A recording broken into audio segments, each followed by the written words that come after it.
साध्वी प्रज्ञा ते अमृतपाल दे जिहड़े बयान ने वो बिल्कुल इक्को ही ने। उन्होंने भी नाथूराम गौडसे चंगा लगता है, महात्मा गांधी नूं राष्ट्रपिता कहण नूं तैयार नहीं।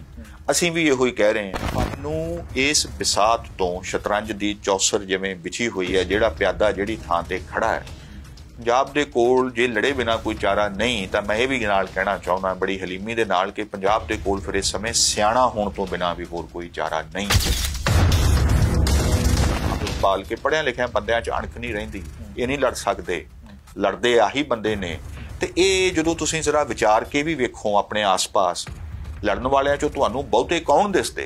ये सौं खाई बैठे हैं कि असीं भी जिवें असीं ये कहने ना कि सिखां दी एक खास इमेज नूं ही प्रोजैक्ट कीता जांदा है बाकी हिंदुस्तान दे विच, ते ये ठीक है गल कि ये भी उड्डा ही सच नहीं है कि इन्हां दे वल्लों भी हिंदू भाईचारे दी भी एक खास इमेज नूं ही साडे वल प्रोजैक्ट कीता जांदा कि इन्ना ही सच है।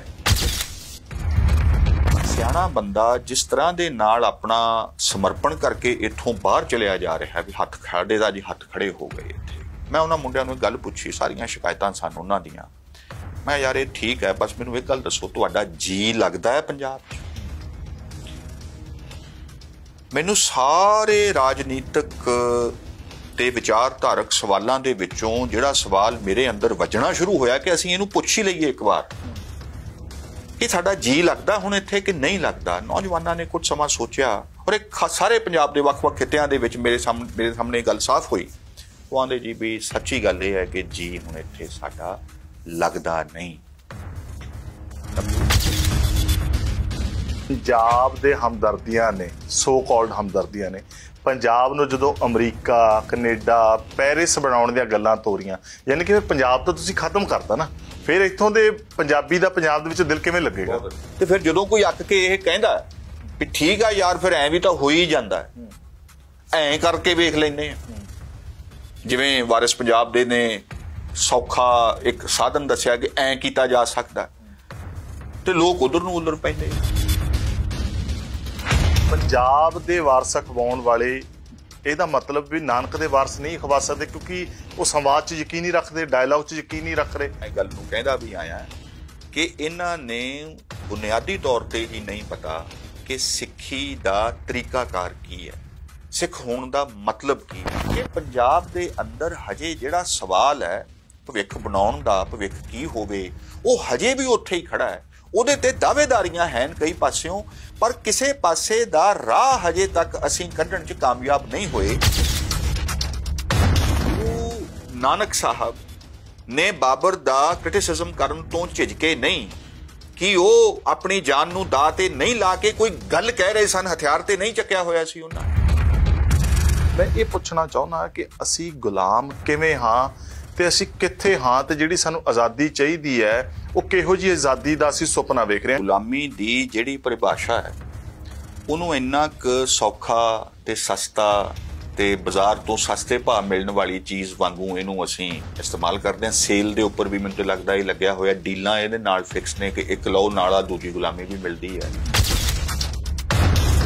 ਮੈਂ ਇਸ ਕਰਕੇ ਕਹਿ ਰਿਹਾ ਕਿ ਅਸੀਂ ਪੰਜਾਬ ਦੇ ਅਰਥਾਂ ਨੂੰ ਜਿੰਨਾ ਸੁੰਗੇੜ ਲਿਆ कि शंभू तो शुरू होके ते गुरदासपुर तक जिहड़ा आके निबड़ जाता है, नहीं। पंजाब एक बहुत वड्डे विचार दा नाम है।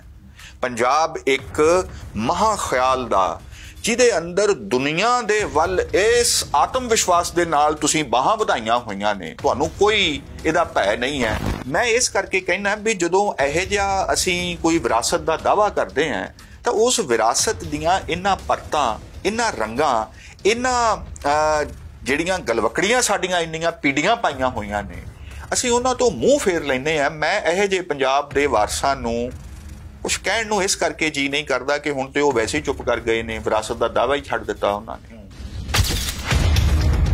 ਭਵਿੱਖ ਦੇ ਬਾਰੇ ਜਦੋਂ ਅਸੀਂ ਸੋਚਦੇ ਹਾਂ ਤਾਂ ਪੰਜਾਬ ਦੇ ਅੰਦਰ ਰਹਿ ਕੇ ਭਵਿੱਖ ਦੇ ਬਾਬਤ ਸੋਚਣਾ ਲੋਕਾਂ ਦੇ ਲਈ ਜ਼ਰਾ ਦੁੱਬਰ ਹੋ ਚੁੱਕਿਆ। ਇੱਥੇ ਕਿਹੜੇ ਭਵਿੱਖ ਦੀ गल की जा सकती है? ये जिहड़ी एक तरह की काहल है, तो एक पासे सबर दे लई एक पंजाब दे हालात एक दिन दे विच विगड़े नहीं ने, एक ही दिन दे विच इन्हां ने सुधरना भी। इन्हां ने पंजाब दे अंदर एक बेगानगी भी खड़ी की, तो जिहड़ा दूसरा वड्डा काम कीता कि श्रोमणी अकाली दल पंजाब दे नुमाइंदा सियासी जथेबंदी सी जिसका कि ਵੱਡੀਆਂ ਲੋਕ ਲਹਿਰਾਂ ਖੜੀਆਂ ਕਰਨ ਦੇ ਵਿੱਚ ਪੂਰੇ ਅਹਿੰਸਕ ਢੰਗ ਦੇ ਨਾਲ ਜਿਸ ਨੂੰ ਬੜੀ ਖਾਸ ਮੁਹਾਰਤ ਹਾਸਲ ਸੀ ਔਰ ਇਹ ਉਸ ਤਰ੍ਹਾਂ ਦੇ ਨਾਲ ਹਰ ਵਾਰ ਡਿਫੀਟ ਦਿੰਦਾ ਸੀ। ਇਸ ਕਿਸਮ ਦੀ ਇੱਕ ਧਾਰਮਿਕ ਮੂਲਵਾਦ ਦੀ ਸਿਆਸਤ ਨੂੰ ਲਗਾਤਾਰ ਹੋਰ ਤਿੱਖਾ ਕੀਤਾ ਗਿਆ ਕਿ ਇਹ ਲੱਗੇ ਕਿ ਪੰਥ ਦੀ ਨੁਮਾਇੰਦਾ ਜਮਾਤ ਜਾਂ ਸਿੱਖਾਂ ਦੀ ਜਾਂ ਪੰਜਾਬੀਆਂ ਦੀ ਨੁਮਾਇੰਦਾ ਜਮਾਤ ਸ਼੍ਰੋਮਣੀ ਅਕਾਲੀ ਦਲ ਨਹੀਂ ਹੈ ਬਲਕਿ ਜਰਨੈਲ ਸਿੰਘ ਭਿੰਡਰਾਂਵਾਲੇ ਜਾਂ ਦਮਦਮੀ ਟਕਸਾਲ ਤੇ ਜਾਂ ਇਹਨਾਂ ਦੇ ਪੈਰੋਕਾਰ। ਸਤਿ ਸ਼੍ਰੀ ਅਕਾਲ, ਤੁਸੀਂ ਵੇਖ ਰਹੇ ਹੋ ਰੋਜ਼ਾਨਾ ਸਪੋਕਸਮੈਨ। ਮੈਂ ਨਵਜੋਤ ਸਿੰਘ ਢਾਲੀਵਾਲ। ਅੱਜ ਬੜੀ ਇੰਪੋਰਟੈਂਟ ਗੱਲ ਕਰਾਂਗੇ ਪੰਜਾਬ ਦੇ ਉਹਨਾਂ ਮਸਲੇ ਮਿਸਾਇਲ ਤੇ ਜਿਨ੍ਹਾਂ ਨੂੰ ਅਣਗੌਲਿਆ ਕੀਤਾ ਜਾ ਰਿਹਾ ਜਾਂ ਹੋ ਗਏ ਆ। ਇਸ ਗੱਲ ਨੂੰ ਵੀ ਸਮਝਾਂਗੇ ਕਿ ਕੀਤੇ ਜਾ ਰਹੇ ਆ ਜਾਂ ਉਹ ਆਪਣੇ ਆਪ ਹੋ ਗਏ ਆ, ਔਰ ਜੇਕਰ ਕੀਤੇ ਜਾ ਰਹੇ ਤੇ ਕਿਉਂ ਕੀਤੇ ਜਾ ਰਹੇ ਆ। ਪੰਜਾਬ ਦੇ ਵਿੱਚ ਇਸ ਵੇਲੇ ਮੁੱਦੇ ਕਿਹੜੇ ਬਣੇ ਹੋਏ ਨੇ ਜਾਂ ਬਣਾਏ ਜਾ ਰਹੇ ਆ, ਇਸ ਦੇ ਉੱਤੇ ਚਰਚਾ ਕਰਨ ਦੀ ਸਾਨੂੰ ਜ਼ਰੂਰਤ ਹੈ। ਕਿਉਂਕਿ ਜਦੋਂ ਫਿਲਮ ਬਣ ਕੇ ਤਿਆਰ ਹੁੰਦੀ ਹੈ ਉਸ ਤੋਂ ਪਹਿਲਾਂ ਜਿਹੜੀ ਇੱਕ ਫਿਲਮ ਚੱਲਦੀ ਹੈ, ਕੋਈ 90 ਦਿਨ ਦਾ ਸ਼ੂਟ ਹੁੰਦਾ, ਕੋਈ 120 ਦਿਨ ਦਾ ਹੁੰਦਾ, ਉਹਦੇ ਵਿੱਚ ਜਿਹੜੀ ਲੱਗੀ ਹੋਈ ਮਿਹਨਤ ਹੁੰਦੀ ਹੈ, ਉਹਦੇ ਵਿੱਚ ਜੋ ਸੱਚ ਝੂਠ ਦੀ ਕਪਟਕਤਾ ਜੋ ਵੀ ਲਿਖੀ ਜਾਂਦੀ ਹੈ, ਉਹਦੇ ਤੋਂ ਸਕਰੀਨ ਤੋਂ ਬਾਅਦ ਕਈ ਦਫਾ ਉਹਦੇ ਵਿੱਚ ਕੰਮ ਕਰਨ ਵਾਲੇ ਅਦਾਕਾਰ ਵੀ ਅਚੰਭਿਤ ਹੋ ਜਾਂਦੇ ਆ ਕਿ ਅੱਛਾ ਇਹ ਇਸ ਤਰੀਕੇ ਦੀ ਪਿਕਚਰ ਤਿਆਰ ਹੋਈ ਹੈ। ਪੰਜਾਬ ਅੰਦਰ ਇਸ ਵੇਲੇ ਕਿਹੜੀ ਪਿਕਚਰ ਤਿਆਰ ਹੋ ਰਹੀ ਹੈ, ਇਹਦਾ ਪ੍ਰੋਡਿਊਸਰ, ਇਹਦਾ ਡਾਇਰੈਕਟਰ ਤੇ ਇਹਦੇ ਅਦਾਕਾਰ ਕੌਣ ਨੇ, ਇਸ ਵਿਸ਼ੇ ਦੇ ਉੱਤੇ ਗੱਲ ਕਰਨੀ ਬਹੁਤ ਜ਼ਰੂਰੀ ਹੈ। ਔਰ ਗੱਲ ਨੂੰ ਇਤਿਹਾਸਿਕ ਪ੍ਰਪੇਖ ਦੇ ਵਿੱਚੋਂ ਦੇਖ ਕੇ ਕਰਾਂਗੇ ਕਿਉਂਕਿ ਭਵਿੱਖ ਦੀਆਂ ਸੰਭਾਵਨਾਵਾਂ ਇਤਿਹਾਸ ਨੂੰ ਅਸੀਂ ਅਣਗੌਲਿਆਂ ਕਰਕੇ ਨਹੀਂ ਜਿਹੜੀ ਆ ਕਰ ਸਕਦੇ। ਭਾਵੇਂ ਅੱਜ ਇਤਿਹਾਸ ਦੇ ਉੱਤੇ ਲੀਕ ਮਾਰਨ ਦੀ ਗੱਲ ਕੀਤੀ ਜਾਵੇ, ਇਤਿਹਾਸ ਦੇ ਪੰਨਿਆਂ ਨੂੰ ਹਟਾਉਣ ਦੀ ਗੱਲ ਕੀਤੀ ਜਾਵੇ, ਜਿਹੜੀ ਆਜ਼ਾਦੀ ਹੈ, ਮੀਡੀਆ ਦੀ ਆਜ਼ਾਦੀ ਦੀ ਗਲਾ ਘੋਟਣ ਦੀ ਗੱਲ ਜਿਸ ਤਰੀਕੇ ਨਾਲ ਕੀਤੀ ਜਾ ਰਹੀ ਹੈ, ਔਰ ਉਸ ਸੱਚਾਈ ਦੇ ਉੱਤੇ ਜੇ ਕੋਈ ਖੜਨ ਦੀ ਕੋਸ਼ਿਸ਼ ਕਰਦਾ ਹੈ ਫਿਰ ਉਹਨਾਂ ਨੂੰ ਕਿਸ ਤਰੀਕੇ ਨਾਲ ਦਬਾਉਣ ਦੀ ਕੋਸ਼ਿਸ਼ ਕੀਤੀ ਜਾਂਦੀ ਹੈ, ਇਹ ਸਾਰੀਆਂ ਚੀਜ਼ਾਂ ਨੂੰ ਲੈ ਕੇ ਗੱਲਬਾਤ ਕਰਾਂਗੇ। ਚਿੰਤਕ ਨੇ, ਅਧਿਆਪਕ ਨੇ, ਮੇਰੀ ਮੁਰਾਦ ਡਾਕਟਰ ਸੁਮੇਲ ਸਿੰਘ ਸਿੱਧੂ ਜੀ, ਤੁਹਾਡਾ ਸਵਾਗਤ ਹੈ। ਬੜੀ ਮਿਹਰਬਾਨੀ, ਤੁਸੀਂ ਮੌਕਾ ਦਿੱਤਾ ਅੱਜ ਇੱਥੇ ਸਪੋਕਸਮੈਨ ਸਟੂਡੀਓਜ਼ ਦੇ ਵਿੱਚ। ਨਵਜੋਤ ਜੀ ਧੰਨਵਾਦ। ਸਿੱਧੂ ਸਾਹਿਬ, ਸਭ ਤੋਂ ਪਹਿਲਾਂ ਗੱਲ ਇਹ ਆ ਕਿ ਪੰਜਾਬ ਦੇ ਜਿਹੜੇ ਇਸ ਵੇਲੇ ਦੇ ਮੌਜੂਦਾ ਹਾਲਾਤ ਨੇ ਤੇ ਜਿਨ੍ਹਾਂ ਹਾਲਾਤਾਂ ਚੋਂ ਨਿਕਲ ਕੇ ਪੰਜਾਬ ਅੱਜ ਇੱਥੇ ਖੜਾ ਸੀ, ਇਸ ਤੋਂ ਅੱਗੇ ਭਵਿੱਖ ਕੀ ਨਜ਼ਰ ਆ ਰਿਹਾ? ਪੰਜਾਬ ਨੇ ਭਵਿੱਖ ਬਾਰੇ ਤੇ ਮੈਨੂੰ ਨਹੀਂ ਲੱਗਦਾ ਕਿ ਭਵਿੱਖ ਦੇ ਬਾਰੇ ਸੋਚਣਾ ਚੰਗਾ ਭਵਿੱਖ ਹੋਵੇ। ਅਸੀਂ ਇਸ ਨੂੰ ਸਧਾਰਨ ਭਾਸ਼ਾ ਦੇ ਵਿੱਚ ਇਸ ਤਰ੍ਹਾਂ ਦੇ ਨਾਲ ਕਹਿ ਰਹੇ ਹਾਂ। ਔਰਤਾਂ ਜਦੋਂ ਅਸੀਸ ਵੀ ਦਿੰਦੀਆਂ ਨੇ ਤਾਂ ਔਰਤਾਂ ਨੂੰ ਉਹ ਇਹ ਕਹਿੰਦੀਆਂ ਨੇ ਕਿ ਬੁੱਢ ਸੁਹਾਗਣ ਹੋਵੇਂ ਦੁੱਧੀ ਪੁੱਤੀ ਫੁੱਲੇ, ਤਾਂ ਉਹ ਵੀ ਇੱਕ ਕਿਸਮ ਦੇ ਨਾਲ ਤੁਹਾਡੀ ਭਵਿੱਖ ਦੇ ਬਾਬਤ ਹੀ ਇੱਕ ਆਸਵੰਦ ਜਾਂ ਚੰਗਾ ਭਵਿੱਖ ਹੋਣ ਦੀ ਇੱਕ ਅਲਾਮਤ ਦਾ ਉਹ ਜ਼ਿਕਰ ਕਰਦੀਆਂ ਨੇ। ਅਸੀਂ ਜਦੋਂ ਆਪਣੀ ਭਾਸ਼ਾ 'ਚ ਉਂਝ ਕਹਿੰਦੇ ਹਾਂ ਜੀ ਬੱਚਾ ਸੈੱਟ ਹੋ ਗਿਆ, ਹੁਣ ਇਹਨਾਂ ਦਾ ਫਿਊਚਰ ਬਣ ਜਾਏਗਾ, ਜਿਹਦਾ ਅਸੀਂ ਮਤਲਬ ਇਹ ਸਮਝਦੇ ਹਾਂ ਕਿ ਅਗਾਂਹ ਵਾਲੀਆਂ ਪੀੜ੍ਹੀਆਂ ਦਾ ਰਹਿਣ ਸਹਿਣ ਖੁਸ਼ਹਾਲ ਹੋ ਜਾਏਗਾ ਤੇ ਇੱਕ ਕਿਸਮ ਦੇ ਮਾੜੇ ਹਾਲਾਤ ਦੇ ਚੱਕਰ 'ਚੋਂ ਬਾਹਰ ਨਿਕਲ ਕੇ ਅਗਾਂਹ ਪੈ ਗਿਆ। ਤੇ ਅਕਸਰ ਅਸੀਂ ਇਸ ਨੂੰ ਕੈਨੇਡਾ ਜਾਣ ਦੇ ਨਾਲ ਅੱਜ ਕੱਲ੍ਹ ਜੋੜਿਆ ਮਹਿਸੂਸ ਕਰਦੇ ਹਾਂ ਕਿ ਕੈਨੇਡਾ ਜੇ ਚਲੇ ਗਏ ਹੋ ਜਾਂ ਉਹਦੀ ਲਾਈਨ 'ਚ ਲੱਗ ਗਏ ਹੋ ਤੇ ਭਵਿੱਖ ਬਣ ਜਾਏਗਾ, ਤੇ ਜੇ ਨਹੀਂ ਗਏ ਤਾਂ ਫਿਰ ਭਵਿੱਖ ਹਨੇਰਾ। ਹੁਣ ਇੱਥੋਂ ਹੀ ਤੁਹਾਡੇ ਸਵਾਲ ਦੀ ਤੰਦ ਜੁੜਦੀ ਹੈ ਕਿ ਇੱਕ ਤੇ ਭਵਿੱਖ ਦੇ ਬਾਰੇ ਜਦੋਂ ਅਸੀਂ ਸੋਚਦੇ ਹਾਂ ਤਾਂ ਪੰਜਾਬ ਦੇ ਅੰਦਰ ਰਹਿ ਕੇ ਭਵਿੱਖ ਦੇ ਬਾਬਤ ਸੋਚਣਾ ਲੋਕਾਂ ਦੇ ਲਈ ਜ਼ਰਾ ਦੁੱਬਰ ਹੋ ਚੁੱਕਿਆ। ਇੱਥੇ ਕਿਹੜੇ ਭਵਿੱਖ ਦੀ ਗੱਲ ਕੀਤੀ ਜਾ ਸਕਦੀ ਹੈ? ਜਿਹੜੀਆਂ ਵੀ ਧਿਰਾਂ ਨਵੇਂ ਭਵਿੱਖ ਦੇ ਵਾਸਤੇ ਅੱਗੇ ਆਉਂਦੀਆਂ ਨੇ, ਆਪਣਾ ਦਾਅਵਾ ਪੇਸ਼ ਕਰਦੀਆਂ ਨੇ, ਲੋਕਾਂ ਦੇ ਵਿੱਚ ਆਪਣੀ ਗੱਲ ਲੈ ਕੇ ਜਾਂਦੀਆਂ ਨੇ, ਉਹਨਾਂ ਦੀ ਜਿਹੜੀ ਕਾਰਗੁਜ਼ਾਰੀ ਹੈ ਉਹਦੇ ਉੱਪਰ ਵੀ ਲੋਕਾਂ ਨੇ ਕੋਈ ਬਹੁਤਾ ਉਹਨਾਂ ਨੂੰ ਤਸੱਲੀ ਨਹੀਂ ਹੋਈ। ਸਮਾਂ ਲੈਣ ਦੀ ਗੱਲ ਹੈ, ਪਰ ਜੋ ਮੈਨੂੰ ਲੱਗਦੀ ਹੈ ਗੱਲ ਕਿ ਲੋਕ ਇਹ ਕਿਤੇ ਨਾ ਕਿਤੇ ਕਹਿ ਰਹੇ ਨੇ ਕਿ ਸਾਡੇ ਕੋਲ ਇੱਕ ਹੁਣ ਸਮਾਂ ਹੀ ਤੇ ਨਹੀਂ ਹੈਗਾ, ਸਾਡੇ ਕੋਲ ਉਨੀ ਮੁਹਲਤ ਹੀ ਨਹੀਂ ਬਚੀ ਹੈ ਕਿ ਅਸੀਂ ਇੰਤਜ਼ਾਰ ਕਰਦੇ ਰਹਿ ਸਕੀਏ। गालिब ਦਾ शेर है कि आशिकी सब्र तलब और तमन्ना बेताब, दिल का क्या रंग करें खूने जिगर होने तक। क्या बात है।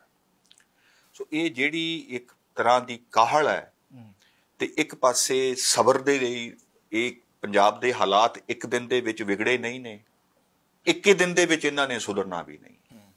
ਹੁਣ ਇਹ ਇੱਕ ਮੁਸ਼ਕਿਲ ਗੱਲ ਹੈ ਜੇ ਕੋਈ ਵੀ ਸਿਆਸੀ ਜਮਾਤ ਜਾਂ ਕੋਈ ਵੀ ਧਿਰ ਲੋਕਾਂ ਨੂੰ ਇਹ ਆਖੇ ਕਿ ਸਮਾਂ ਤੇ ਲੱਗੇਗਾ ਪਰ ਆਹ ਪੜਾਅਵਾਰ ਢੰਗ ਦੇ ਨਾਲ ਆਪਾਂ ਅੱਗੇ ਜਾ ਸਕਦੇ ਹਾਂ, ਤੇ ਲੋਕ ਸੁਣਨਗੇ ਆਖਣਗੇ ਇਹਨਾਂ ਦੇ ਪੱਲੇ ਹੀ ਕੁਛ ਨਹੀਂ, ਇਹ ਤੇ ਲੰਬੀਆਂ ਗੱਲਾਂ ਕਰਦੇ ਆ।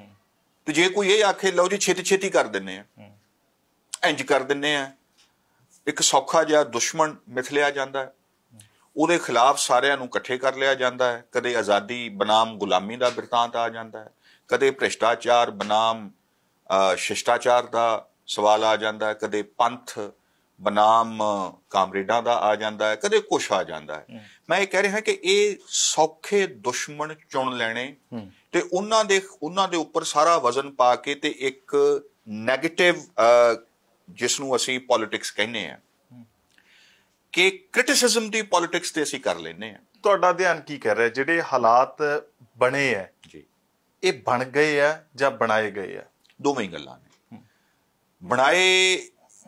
ਬਣੇ ਇੰਜ ਨੇ, ਜੇ ਆਪਾਂ ਇਸ ਗੱਲ ਤੇ ਆਈਏ ਕਿ ਜਦੋਂ ਅਸੀਂ ਪੰਜਾਬ ਸੀ ਜਿਹੜਾ 60ਵਿਆਂ 70ਵਿਆਂ ਤੋਂ 80ਵਿਆਂ ਦੇ ਸ਼ੁਰੂ ਦੇ ਦਹਾਕਿਆਂ ਤੱਕ ਵੀ ਇਹ ਭਾਰਤ ਦੇ ਸਿਖਰਲੇ ਸੂਬਿਆਂ ਦੇ ਵਿੱਚ ਸ਼ੁਮਾਰ ਹੁੰਦਾ ਸੀ, ਪੜ੍ਹਾਈ ਪੱਖੋਂ, ਪਰ ਕੈਪੀਟਾ ਇਨਕਮ ਦੇ ਪੱਖੋਂ, ਜਿਹੜੀਆਂ ਹੋਰ ਇਸ ਕਿਸਮ ਦੀਆਂ ਹਿਊਮਨ ਡਿਵੈਲਪਮੈਂਟ ਇੰਡੈਕਸ ਦੇ ਵਿੱਚ ਜਿਹੜੀਆਂ ਚੀਜ਼ਾਂ ਰੱਖੀਆਂ ਜਾ ਸਕਦੀਆਂ ਨੇ।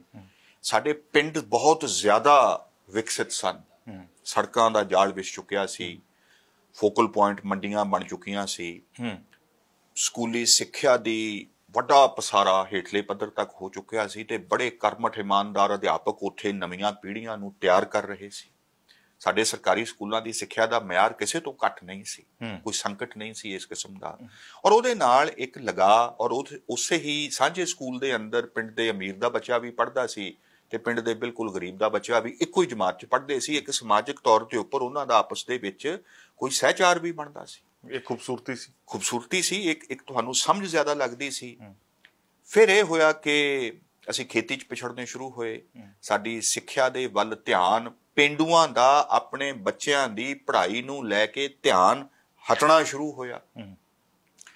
ਫਿਰ ਅਸੀਂ ਲਗਾਤਾਰ ਇੱਕ ਕਿਸਮ ਦੀਆਂ ਧਾਰਮਿਕ ਸੰਕਟ ਦਾ ਹਵਾਲਾ ਦੇ ਕੇ ਪਛਾਣ ਨੂੰ ਖਤਰੇ ਦੀ ਸਿਆਸਤ ਦੀ ਇੱਕ ਗੱਲ ਦੇ ਵੱਲ ਵੀ ਤੁਰੇ। ਸਾਡੇ ਨਾਲ ਜਿਹੜੀਆਂ ਕੇਂਦਰ ਸਰਕਾਰ ਦੇ ਵੱਲੋਂ ਬੜੀਆਂ ਵਿਧੀਵਤ ਸਿਸਟਮੈਟਿਕ ਜਿਹੜੀਆਂ ਪੰਜਾਬ ਦੇ ਹੱਕਾਂ ਨੂੰ, ਉਹਦੇ ਬਣਦੇ ਸੰਵਿਧਾਨਕ ਹੱਕਾਂ ਨੂੰ ਜਿਹੜੀ ਬਣਦੀ ਥਾਂ ਨਹੀਂ ਦਿੱਤੀ ਗਈ, ਆਪਾਂ ਉਹਦੀ ਇੱਕ ਲੰਬੀ ਸਾਰੀ ਸੂਚੀ ਆਪਾਂ ਉਹਨੂੰ ਕਹਿ ਹੀ ਸਕਦੇ ਹਾਂ। ਇਹਨਾਂ ਨੇ ਪੰਜਾਬ ਦੇ ਅੰਦਰ ਇੱਕ ਬੇਗਾਨਗੀ ਵੀ ਖੜੀ ਕੀਤੀ। ਤੇ ਜਿਹੜਾ ਦੂਸਰਾ ਵੱਡਾ ਕੰਮ ਕੀਤਾ ਕਿ ਸ਼੍ਰੋਮਣੀ ਅਕਾਲੀ ਦਲ ਪੰਜਾਬ ਦੇ ਨੁਮਾਇੰਦਾ ਸਿਆਸੀ ਜਥੇਬੰਦੀ ਸੀ, ਜਿਸ ਦਾ ਕਿ ਵੱਡੀਆਂ ਲੋਕ ਲਹਿਰਾਂ ਖੜੀਆਂ ਕਰਨ ਦੇ ਵਿੱਚ ਪੂਰੇ ਅਹਿੰਸਕ ਢੰਗ ਦੇ ਨਾਲ, ਜਿਸ ਨੂੰ ਬੜੀ ਖਾਸ ਮੁਹਾਰਤ ਹਾਸਲ ਸੀ ਔਰ ਇਹ ਉਸ ਤਰ੍ਹਾਂ ਦੇ ਨਾਲ ਹਰ ਵਾਰ ਡਿਫੀਟ ਦਿੰਦਾ ਸੀ। ਇਹਨੂੰ ਖਤਮ ਕਰਨ ਦੇ ਲਈ ਤੇ ਇਹਨੂੰ ਪੰਜਾਬ ਦੇ ਵਿੱਚੋਂ ਇਹਨਾਂ ਦਾ ਆਧਾਰ ਖਤਮ ਕਰਨ ਦੇ ਲਈ ਜਿਸ ਕਿਸਮ ਦੀ ਇੱਕ ਧਾਰਮਿਕ ਮੂਲਵਾਦ ਦੀ ਸਿਆਸਤ ਨੂੰ ਲਗਾਤਾਰ ਹੋਰ ਤਿੱਖਾ ਕੀਤਾ ਗਿਆ ਕਿ ਇਹ ਲੱਗੇ ਕਿ ਪੰਥ ਦੀ ਨੁਮਾਇੰਦਾ ਜਮਾਤ ਜਾਂ ਸਿੱਖਾਂ ਦੀ ਜਾਂ ਪੰਜਾਬੀਆਂ ਦੀ ਨੁਮਾਇੰਦਾ ਜਮਾਤ ਸ਼੍ਰੋਮਣੀ ਅਕਾਲੀ ਦਲ ਨਹੀਂ ਹੈ, ਬਲਕਿ ਜਰਨੈਲ ਸਿੰਘ ਭਿੰਡਰਾਂ ਵਾਲੇ ਜਾਂ ਦਮਦਮੀ ਟਕਸਾਲ ਤੇ ਜਾਂ ਇਹਨਾਂ ਦੇ ਪੈਰੋਕਾਰ ਨੇ। ਮੈਂ ਇਹ ਸਮਝਦਾ ਹਾਂ ਕਿ ਇੱਥੇ ਆ ਕੇ ਪੰਜਾਬ ਦੇ ਅੰਦਰ ਚਲੋ ਵਿਰੋਧ ਰਹਿ ਸਕਦਾ, ਹਰੇਕ ਨੂੰ ਹੱਕ ਆਪਣੀ ਗੱਲ ਦੇ ਵਿੱਚ ਮੋਬਿਲਾਈਜ਼ ਕਰਨ ਦਾ, ਮੈਂ ਇਹ ਗੱਲ ਨੂੰ ਕਹਿੰਦਾ ਆਇਆ ਕਿ ਪਰ ਇੱਕ ਜਿਹੜੀ ਵੱਡੀ ਨਮੋਸ਼ੀ ਵਾਲੀ ਗੱਲ ਹੋਈ ਜਿਸ ਨੇ ਕਿ ਪੰਜਾਬ ਦਾ ਸਿਰ ਨੀਵਾਂ ਕੀਤਾ, ਉਹ ਸੀ ਬੇਦੋਸ਼ਿਆਂ, ਨਿਰਦੋਸ਼ਿਆਂ, ਨਿਹੱਥਿਆਂ ਦੇ, ਆਪਣੇ ਵਿਚਾਰਕ ਵਿਰੋਧੀਆਂ ਦੇ ਜਿਹੜੀਆਂ ਹੱਤਿਆਵਾਂ ਦੀ ਸਿਆਸਤ ਦਾ ਸਿਲਸਿਲਾ ਸ਼ੁਰੂ ਹੋਇਆ। ਪੰਜਾਬ ਨੇ ਮਾੜੇ ਤੋਂ ਮਾੜੇ ਦਿਨਾਂ ਦੇ ਵਿੱਚ ਵੀ, ਵੱਡੀਆਂ ਸਿਆਸੀ ਲੜਾਈਆਂ ਦੇ ਵਿੱਚ ਵੀ ਇਹ ਕਦੇ ਨਹੀਂ ਸੀ ਹੋਇਆ।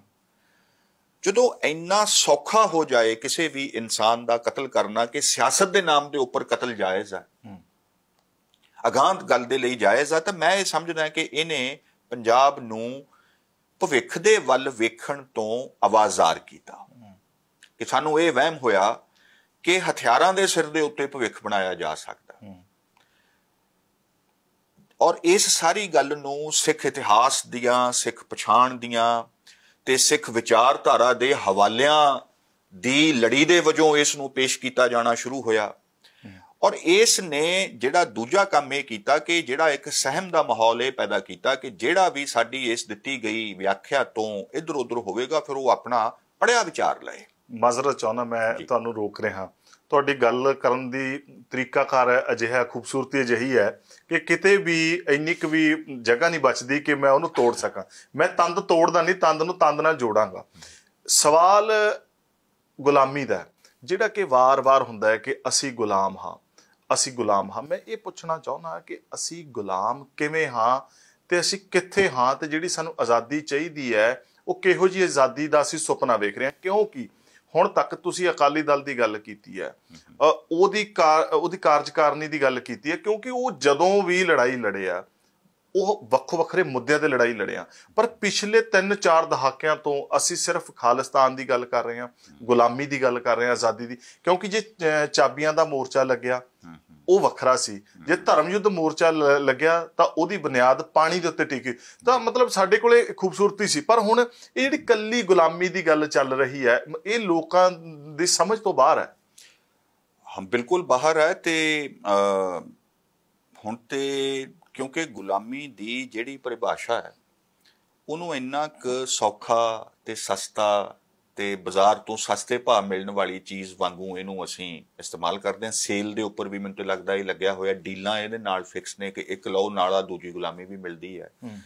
ਔਰ ਇਸ ਦੇ ਬਾਰੇ ਮੈਂ ਜਿਹੜੀ ਗੱਲ ਕਹਿ ਰਿਹਾ ਸੀ ਜਿਹੜੀ ਕਿ ਪਿਛਲੀ ਤੰਦ ਦੇ ਨਾਲ ਜੁੜਦੀ ਹੈ ਕਿ ਜਦੋਂ ਅਸੀਂ ਇੱਕ ਹਿੰਸਾ ਦੇ ਸੱਭਿਆਚਾਰ ਨੂੰ ਪਰਣਾਇਆ ਜਾਂਦਾ ਕੋਈ ਭਾਈਚਾਰਾ, ਉਹਦੇ ਜਿਹੜੀਆਂ ਸਿੱਟੇ ਜਿਹੜੇ ਉਹਦੇ ਤਤਕਾਲੀ ਸਿਆਸੀ ਹਾਰ ਦੇ ਵਿੱਚ ਨਿਕਲਦੇ ਆ ਉਹ ਇੱਕ ਹੈ ਹੀ ਹੈ, ਉਹ ਸਾਰਿਆਂ ਨੂੰ ਪਤਾ।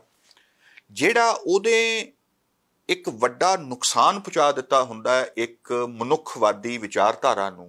ਸਿੱਖੀ ਉਸ ਤਰ੍ਹਾਂ ਦਾ ਇੱਕ ਧਰਮ ਸੀ, ਸਾਰਿਆਂ ਦਾ ਸਾਂਝਾ ਹੈ। ਇਹ ਸਾਰਿਆਂ ਦੇ ਨਾਲ ਸਾਂਝ ਪਾਉਣ ਲਈ ਕਹਿੰਦਾ ਹੈ। ਇਹ ਜ਼ੁਲਮ ਦੇ ਖਿਲਾਫ ਡਟ ਕੇ ਵਿਰੋਧ ਕਰਨ ਦਾ, ਡਟਣ ਦਾ ਮਤਲਬ ਸਿਰਫ ਇਹ ਹੀ ਨਹੀਂ ਹੁੰਦਾ ਕਿ ਆਪਣੀ ਜਾਨ ਦੇ ਦੇਣੀ ਹੈ। ਡਟਣ ਦਾ ਮਤਲਬ ਇਹ ਹੁੰਦਾ ਹੈ ਕਿ ਤੁਸੀਂ ਉਹਦੀਆਂ ਸਾਰੀਆਂ ਪਰਤਾਂ ਨੂੰ ਦਲੀਲ ਦੇ ਨਾਲ ਪਹਿਲਾਂ ਕਾਟ ਕਰੋਗੇ। ਤੁਸੀਂ ਉਧਰਲੇ ਪਾਸੇ ਕਿ ਜ਼ੁਲਮ ਕਰਨ ਵਾਲੀ ਧਿਰ ਦੇ ਪਿੱਛੇ ਵੀ ਇੱਕ ਬੜੀ ਵੱਡੀ ਹਮਾਇਤ ਹੈ, ਉਹਨਾਂ ਹਮਾਇਤੀਆਂ ਦੇ ਨਾਲ ਵੀ ਤੁਸੀਂ ਇੱਕ ਡਾਇਲੌਗ ਦੇ ਵਿੱਚ ਰਹਿਣਾ ਕਿ ਬਈ ਤੁਸੀਂ ਆਪ ਵੇਖੋ ਕਿ ਕੀ ਇਹ ਵਾਜਬ ਹੈ ਤਰੀਕਾ। ਗੁਰੂ ਨਾਨਕ ਸਾਹਿਬ ਨੇ ਬਾਬਰ ਦਾ ਕ੍ਰਿਟਿਸਿਜ਼ਮ ਕਰਨ ਤੋਂ ਝਿਜਕੇ ਨਹੀਂ ਕਿ ਉਹ ਆਪਣੀ ਜਾਨ ਨੂੰ ਦਾਅ ਤੇ ਨਹੀਂ ਲਾ ਕੇ ਕੋਈ ਗੱਲ ਕਹਿ ਰਹੇ ਸਨ, ਹਥਿਆਰ ਤੇ ਨਹੀਂ ਚੱਕਿਆ ਹੋਇਆ ਸੀ ਉਹਨਾਂ ਨੇ। ਆਪਣੀ ਜਾਨ ਨੂੰ ਦਾਅ ਤੇ ਲਾ ਕੇ ਹੀ ਗੁਰੂ ਅਰਜਨ ਸਾਹਿਬ ਵੀ ਕਿਸੇ ਗੱਲ ਨੂੰ ਕਹਿ ਰਹੇ ਸਨ, ਪਿੱਛੇ ਨਹੀਂ ਹਟ ਰਹੇ ਸਨ, ਪਰ ਦਲੀਲ ਖੜੀ ਕਰ ਰਹੇ ਸਨ। ਔਰ ਉਹਨਾਂ ਦੇ ਨਾਲ ਫਿਰ ਸਾਈਂ ਮੀਆਂ ਮੀਰ ਆ ਕੇ ਜੁੜਦੇ ਵੀ ਨੇ, ਭਾਈ ਮਰਦਾਨਾ ਜਾਂ ਹੋਰ ਲੋਕ ਗੁਰੂ ਨਾਨਕ ਸਾਹਿਬ ਦੇ ਨਾਲ ਵੀ ਆ ਕੇ ਜੁੜਦੇ ਹੈ। ਗੁਰੂ ਤੇਗ ਬਹਾਦਰ ਸਾਹਿਬ ਵੀ ਜਦੋਂ ਦਲੀਲ ਦੇ ਰਹੇ ਨੇ, ਤਰਕ ਦੇ ਰਹੇ ਨੇ, ਕਾਟ ਕਰ ਰਹੇ ਨੇ, ਕੋਈ ਹਥਿਆਰ ਨਹੀਂ ਸੀ ਚੁੱਕਿਆ ਹੋਇਆ ਉਹਨਾਂ ਨੇ। ਇਹਦਾ ਇਹ ਮਤਲਬ ਹੋਇਆ ਮਹਾਤਮਾ ਗਾਂਧੀ ਦਾ ਮੈਂ ਜ਼ਿਕਰ ਕਰਨਾ ਚਾਹੁੰਦਾ, ਉਹ ਵੀ ਦਲੀਲ ਦੇ ਨਾਲ ਬ੍ਰਿਟਿਸ਼ ਅੰਪਾਇਰ ਨੂੰ ਕੱਟ ਰਹੇ ਸਨ। ਉਹਦੇ ਮਗਰ ਜਿਹੜਾ ਸੀ ਕਿ ਤੁਸੀਂ ਜੀ ਅਸੀਂ ਤਾਂ ਇਹ ਤੇ ਬੜੀਆਂ ਪਛੜੀਆਂ ਹੋਈਆਂ ਕੌਮਾਂ ਨੇ, ਬੜੇ ਮਾੜੇ ਜਿਹੇ ਸਮਾਜ ਨੇ, ਇਹ ਇੱਥੇ ਤੇ ਅੰਗਰੇਜ਼ੀ ਸਾਮਰਾਜ ਦਾ ਰਹਿਣਾ ਇਹਨਾਂ ਦੀ ਤਰੱਕੀ ਦੇ ਲਈ ਲਾਜ਼ਮੀ ਹੈ। ਅਸੀਂ ਡੈਮੋਕ੍ਰੇਸੀ ਲਿਆਂਦੀ ਹੈ, ਅਸੀਂ ਇਹਨਾਂ ਨੂੰ ਭਾਸ਼ਾ ਦਿੱਤੀ ਹੈ, ਕਲਚਰ ਦਿੱਤਾ ਹੈ, ਰਿਪਰੈਜ਼ੈਂਟੇਸ਼ਨਲ ਪੋਲਿਟਿਕਸ ਦਿੱਤੀ ਹੈ। ਇਹਨਾਂ ਦੇ ਕੋਲ ਤੇ ਕੱਖ ਵੀ ਨਹੀਂ ਸੀ। ਤੇ ਮਹਾਤਮਾ ਗਾਂਧੀ ਉਹਨਾਂ ਦੀਆਂ ਹੀ ਇਹਨਾਂ ਦਲੀਲਾਂ ਨੂੰ ਇੰਗਲੈਂਡ ਦੀ, ਇਹ ਆਖਿਆ ਇਹ ਜਾਂਦਾ ਹੈ ਕਿ ਮਹਾਤਮਾ ਗਾਂਧੀ ਦੀ ਜਿਹੜੀ ਸਿਆਸੀ ਸਟ੍ਰੈਟਜੀ ਸੀ ਉਹਦੇ ਵਿੱਚ ਇੱਕ ਬਹੁਤ ਵੱਡਾ ਕੰਮ ਸੀ ਕਿ ਉਹਨਾਂ ਨੇ ਇੰਗਲੈਂਡ ਦੇ ਲੋਕਾਂ ਨੂੰ ਇੰਗਲੈਂਡ ਦੀਆਂ ਨੀਤੀਆਂ ਦੇ ਖਿਲਾਫ ਕਨਵਿੰਸ ਕਰ ਲਿਆ। ਉਹਨਾਂ ਨੂੰ ਕਾਇਲ ਕੀਤਾ ਕਿ ਨਹੀਂ, ਇਹ ਜਿਹੜਾ ਇੱਥੇ ਹਿੰਦੁਸਤਾਨ ਦੇ ਵਿੱਚ ਜਿਹੜਾ ਬਰਤਾਨਵੀ ਸਾਮਰਾਜ ਹੈ, ਗੁਲਾਮੀ ਦੀ ਆਪਾਂ ਗੱਲ ਕਰ ਰਹੇ ਹਾਂ, ਇਹ ਕਿਸੇ ਵੀ ਲਿਹਾਜ਼ ਦੇ ਨਾਲ ਬ੍ਰਿਟਿਸ਼ਰ ਲੋਕਾਂ ਦੀਆਂ ਕਮਾਈਆਂ ਹੋਈਆਂ ਕਦਰਾਂ ਕੀਮਤਾਂ ਦੀ ਨੁਮਾਇੰਦਗੀ ਨਹੀਂ ਕਰਦਾ। ਇਹ ਅਨੈਤਿਕ ਹੈ, ਇਹਨੂੰ ਇੱਥੋਂ ਪਿੱਛੇ ਹਟ ਜਾਣਾ ਚਾਹੀਦਾ। ਇਹ ਸੀ ਸਿਆਸਤ। ਔਰ ਦੂਜੇ ਪਾਸੇ ਜਿਹੜੀ ਉਹਨਾਂ ਨੇ ਲੜਾਈ ਲੜੀ ਕਿ ਹਿੰਦੂ ਧਰਮ ਦੀ ਇੱਕ ਬੜੀ ਸ਼ਸਤਰਬੱਧ ਵਿਆਖਿਆ ਵਿਨਾਇਕ ਦਾਮੋਦਰ ਸਾਵਰਕਰ ਕਰ ਰਹੇ ਨੇ, ਇੱਕ ਕਿਸਮ ਦੀ ਬੜੀ ਉਸ ਦੀ ਸੰਸਥਾਈ ਕਿਸਮ ਦੀ ਤੇ ਪੱਕੀ ਵਿਆਖਿਆ ਦਇਆਨੰਦ ਸਰਸਵਤੀ ਕਰ ਰਹੇ ਨੇ। ਇੱਕ ਪਾਸੇ ਮਹਾਰਾਸ਼ਟਰ ਦੇ ਵਿੱਚੋਂ ਹੀ ਆਪਾਂ ਉਹਨਾਂ ਦਾ ਨਾਮ ਜਾਣਦੇ ਹਾਂ, ਬਾਲ ਗੰਗਾਧਰ ਤਿਲਕ। ਉਹ ਹਿੰਦੂ ਜਿਹੜੇ ਰਿਚੁਅਲਸ ਨੇ, ਜਿਹੜੇ ਤਿਉਹਾਰ ਨੇ, ਗਣੇਸ਼ ਚਤੁਰਥੀ ਨੂੰ ਉਹ ਇੱਕ ਪੋਲੀਟੀਕਲ ਜਾਮਾ ਪਹਿਨਾ ਕੇ ਅੰਗਰੇਜ਼ਾਂ ਦੇ ਖਿਲਾਫ ਇੱਕ ਮੋਬਿਲਾਈਜੇਸ਼ਨ ਕਰਨ ਦੀ ਕੋਸ਼ਿਸ਼ ਕਰ ਰਹੇ ਨੇ। ਮਹਾਤਮਾ ਗਾਂਧੀ ਇਹਨਾਂ ਤਿੰਨਾਂ ਦੇ ਨਾਲ ਵੀ ਮੋਰਚਾ ਲੈ ਰਹੇ ਨੇ ਕਿ ਇਹ ਹਿੰਦੂ ਧਰਮ ਨਹੀਂ ਹੈ ਜੋ ਤੁਸੀਂ ਇਹਨਾਂ ਇੱਥੇ ਥਾਵਾਂ ਤੇ ਕਹਿ ਰਹੇ ਹੋ, ਕਿ ਉਹਦੀ ਬੁਨਿਆਦ ਅਹਿੰਸਾ ਤੇ ਹੈ, ਇਸ ਤੇ ਹੈ, ਉਸ ਤੇ ਹੈ। ਔਰ ਉਹਨਾਂ ਦੀ ਜਿਹੜੀ ਇਹ ਲੜਾਈ ਹੈ ਕਿ ਇੱਕ ਪਾਸੇ ਤੁਸੀਂ ਬ੍ਰਿਟਿਸ਼ ਅੰਪਾਇਰ ਦੇ ਖਿਲਾਫ ਵੀ ਦਲੀਲ ਖੜੀ ਕਰ ਰਹੇ ਹੋ, ਇੱਕ ਪਾਸੇ ਤੁਸੀਂ ਅੰਦਰੂਨੀ ਪਾਸੇ ਵੀ ਸਮਾਜ ਦੇ ਅੰਦਰ ਵੀ ਇੱਕ ਬਹਿਸ ਛੇੜੀ ਹੋਈ ਹੈ। ਔਰ ਮਹਾਤਮਾ ਗਾਂਧੀ ਦੀ ਜਿਹੜੀ ਹੱਤਿਆ ਹੁੰਦੀ ਹੈ ਉਹ ਵੀ ਤੇ ਆਪਣੀ ਗੱਲ ਤੋਂ ਪਿੱਛੇ ਨਹੀਂ ਹਟਦੇ ਸਨ। ਸੋ ਇੱਕ ਲਿਹਾਜ਼ ਦੇ ਨਾਲ ਸ਼ਹੀਦ ਉਹ ਸਾਡੇ ਹੈਗੇ ਹੀ ਨੇ। ਔਰ ਉਹ ਉੱਥੇ ਮੈਨੂੰ ਇਹ ਲੱਗਦਾ ਹੈ ਕਿ ਸਾਡੇ ਸਮਾਜ ਨੂੰ ਆਪਣੇ ਮੁੱਦਿਆਂ ਦੇ ਬਾਰੇ ਲੰਬੇ ਦਾਅ ਦੀ ਗੱਲ ਕਰਨੀ ਆਉਣੀ ਚਾਹੀਦੀ ਹੈ। ਜਿਹੜੀ ਸੰਵਾਦ ਦੀ ਤੁਸੀਂ ਗੱਲ ਤੋਰੀ ਹੈ, ਜਿਹੜੇ ਡਾਇਲੌਗ ਦੀ ਗੱਲ ਤੋਰੀ ਹੈ, ਪੰਜਾਬ ਦੇ ਵਾਰਸ ਅਖਵਾਉਣ ਵਾਲੇ, ਇਹਦਾ ਮਤਲਬ ਵੀ ਨਾਨਕ ਦੇ ਵਾਰਸ ਨਹੀਂ ਅਖਵਾ ਸਕਦੇ, ਕਿਉਂਕਿ ਉਹ ਸੰਵਾਦ 'ਚ ਯਕੀਨ ਨਹੀਂ ਰੱਖਦੇ, ਡਾਇਲੌਗ 'ਚ ਯਕੀਨ ਨਹੀਂ ਰੱਖ ਰਹੇ। ਉਹ ਕਹਿੰਦੇ ਸੰਵਾਦ ਕਿਉਂ ਕਰਨਾ, ਸੰਵਾਦ ਦਾ ਤਾਂ ਸਮਾਂ ਹੀ ਨਹੀਂ ਰਿਹਾ। ਸਮਾਂ ਤਾਂ ਫਿਰ ਜਦ ਉਦੋਂ ਵੀ ਨਹੀਂ ਸੀ ਜਦੋਂ ਬਾਬੇ ਨੇ ਬਾਬਰ ਨੂੰ ਜਾਬਰ ਆਖਿਆ। ਹਾਂ, ਬਿਲਕੁਲ ਸਹੀ ਆਖਿਆ ਤੁਸੀਂ ਕਿ ਪੰਜਾਬ ਦਾ ਨਾ ਦਾਅਵਾ ਕਰ ਲੈਣਾ ਇਹ ਕੋਈ ਸੌਖੀ ਜੀ ਗੱਲ ਨਹੀਂ ਹੈ। ਪੰਜਾਬ ਦਾ ਵਾਰਿਸ ਹੋਣਾ ਤੇ ਗੁਰੂ ਨਾਨਕ ਦਾ ਵਾਰਿਸ ਹੋਣਾ ਇਹ ਕੋਈ ਦੋ ਜੁਦਾ ਗੱਲਾਂ ਵੀ ਨਹੀਂ ਨੇ। ਔਰ ਉੱਥੇ ਮੈਨੂੰ ਇਹ ਲੱਗਦਾ ਕਿ ਮੈਂ ਗੱਲ ਨੂੰ ਕਹਿੰਦਾ ਵੀ ਆਇਆ ਕਿ ਇਹਨਾਂ ਨੇ ਬੁਨਿਆਦੀ ਤੌਰ ਤੇ ਹੀ ਨਹੀਂ ਪਤਾ ਕਿ ਸਿੱਖੀ ਦਾ ਤਰੀਕਾਕਾਰ ਕੀ ਹੈ, ਸਿੱਖ ਹੋਣ ਦਾ ਮਤਲਬ ਕੀ ਹੈ, ਅੱਜ ਦੇ ਦੌਰ ਦੇ ਵਿੱਚ ਵੀ ਸਿੱਖ ਹੋਣ ਦਾ ਮਤਲਬ ਕੀ ਹੈ। ਇੱਕ ਮਤਲਬ ਇਹਦਾ, ਇੱਕ ਮਾਨਾ ਸਿੱਖੀ ਦਾ, ਇਹਦੇ ਬਿੰਬ ਦਾ ਉਦੋਂ ਗਿਆ ਸਾਰਿਆਂ ਦੇ ਸਾਹਮਣੇ ਜਦੋਂ ਕਿਸਾਨ ਮੋਰਚਾ ਲੱਗਾ ਹੋਇਆ ਸੀ। ਔਰ ਅਸੀਂ ਸਾਰਿਆਂ ਨੇ ਦੇਖਿਆ, ਲੋਕਾਂ ਨੇ ਸਿਦਕ ਦੇ ਨਾਲ ਇਹ ਗੱਲ ਆਖੀ ਸੀ ਕਿ ਮਰ ਜਾਵਾਂਗੇ, ਵਾਪਸ ਨਹੀਂ ਜਾਵਾਂਗੇ। ਮੈਨੂੰ ਇਹ ਦੱਸੋ ਵੀ ਉਹ ਕਿਸ ਤਰ੍ਹਾਂ ਦੇ ਨਾਲ ਸਿਰ ਦੇਣ ਤੋਂ ਪਿੱਛੇ ਹਟਣ ਦੀ ਉਹਦੇ 'ਚ ਕਿਹੜੀ ਗੱਲ ਸੀ? ਔਰ ਉਹ ਪੂਰੀ ਤਰ੍ਹਾਂ ਦੇ ਨਾਲ ਸ਼ਾਂਤਮਈ ਸੀ। ਔਰ ਉਹਦੇ ਵਿੱਚ ਉਹਨਾਂ ਨੇ ਇਹ ਆਖਿਆ ਸੀ ਕਿ ਸਿਰ ਦੇਣੇ ਹੈ, ਸਿਰ ਲੈਣੇ ਨਹੀਂ ਅਸੀਂ, ਇਹ ਆਪਣੇ ਵੱਲੋਂ ਤੁਸੀਂ ਆਫਰ ਕਰਦੇ ਹੋ। ਮੈਨੂੰ ਇਹ ਵੀ ਯਾਦ ਹੈ ਕਿ ਮਹਾਤਮਾ ਗਾਂਧੀ ਨੇ ਜਦੋਂ ਆਪਣਾ ਸੱਤਿਆਗ੍ਰਹਿ ਦੱਖਣੀ ਅਫਰੀਕਾ ਦੇ ਵਿੱਚ ਪਹਿਲੀ ਵਾਰ ਉਹਨਾਂ ਨੇ ਫੈਸਲਾ ਕੀਤਾ ਤੇ ਉਹਦਾ ਉਹਨਾਂ ਨੇ ਇੱਕ ਨੋਟ ਲਿਖਿਆ, ਉਹ ਛਪਿਆ। ਸਭ ਤੋਂ ਪਹਿਲਾਂ ਉਹਨਾਂ ਨੂੰ ਜਿਹੜੇ ਲੋਕ ਮਿਲਣ ਆਏ ਉਹਨਾਂ ਦੇ ਵਿੱਚ 2 ਈਸਾਈ ਧਰਮ ਦੇ ਪਾਦਰੀ ਸਨ। ਉਹਨਾਂ ਨੂੰ ਇਹ ਲੱਗਿਆ ਕਿ ਇਹ ਤੇ ਬਿਲਕੁਲ ਈਸਾ, ਹਜ਼ਰਤ ਈਸਾ ਦੀ ਲਾਈਨ ਦੇ ਉੱਪਰ ਇਹ ਤੇ ਬੰਦਾ ਖੜਾ ਹੈ। ਉਹਨਾਂ ਨੇ ਆ ਕੇ ਸਿੱਧਾ ਹੀ ਪੁੱਛਿਆ ਕਿ ਫਿਰ ਹੁਣ ਸ਼ਹੀਦ ਹੋਣਾ ਹੈ? ਮੈਂ ਹੈਰਾਨ ਰਹਿ ਗਿਆ ਜਦੋਂ ਮੈਂ ਇਸ ਐਕਸਚੇਂਜ ਨੂੰ ਪੜ੍ਹਿਆ। ਪਹਿਲੀ ਹੋਈ ਉਹਨੇ ਆਪਣੀ ਮੂਵ ਰੱਖੀ ਹੈ ਔਰ ਕ੍ਰਿਸਚੀਅਨ ਇੱਕ ਪਾਦਰੀ ਆ ਕੇ ਇਹ ਕਹਿ ਰਿਹਾ ਹੈ, ਹਜ਼ਰਤ ਈਸਾ ਦਾ ਹਵਾਲਾ ਦਿੰਦਿਆਂ ਹੋਇਆਂ, ਸ਼ਹੀਦ ਹੋਣ ਦੇ ਲਈ ਤਿਆਰ ਹੈ।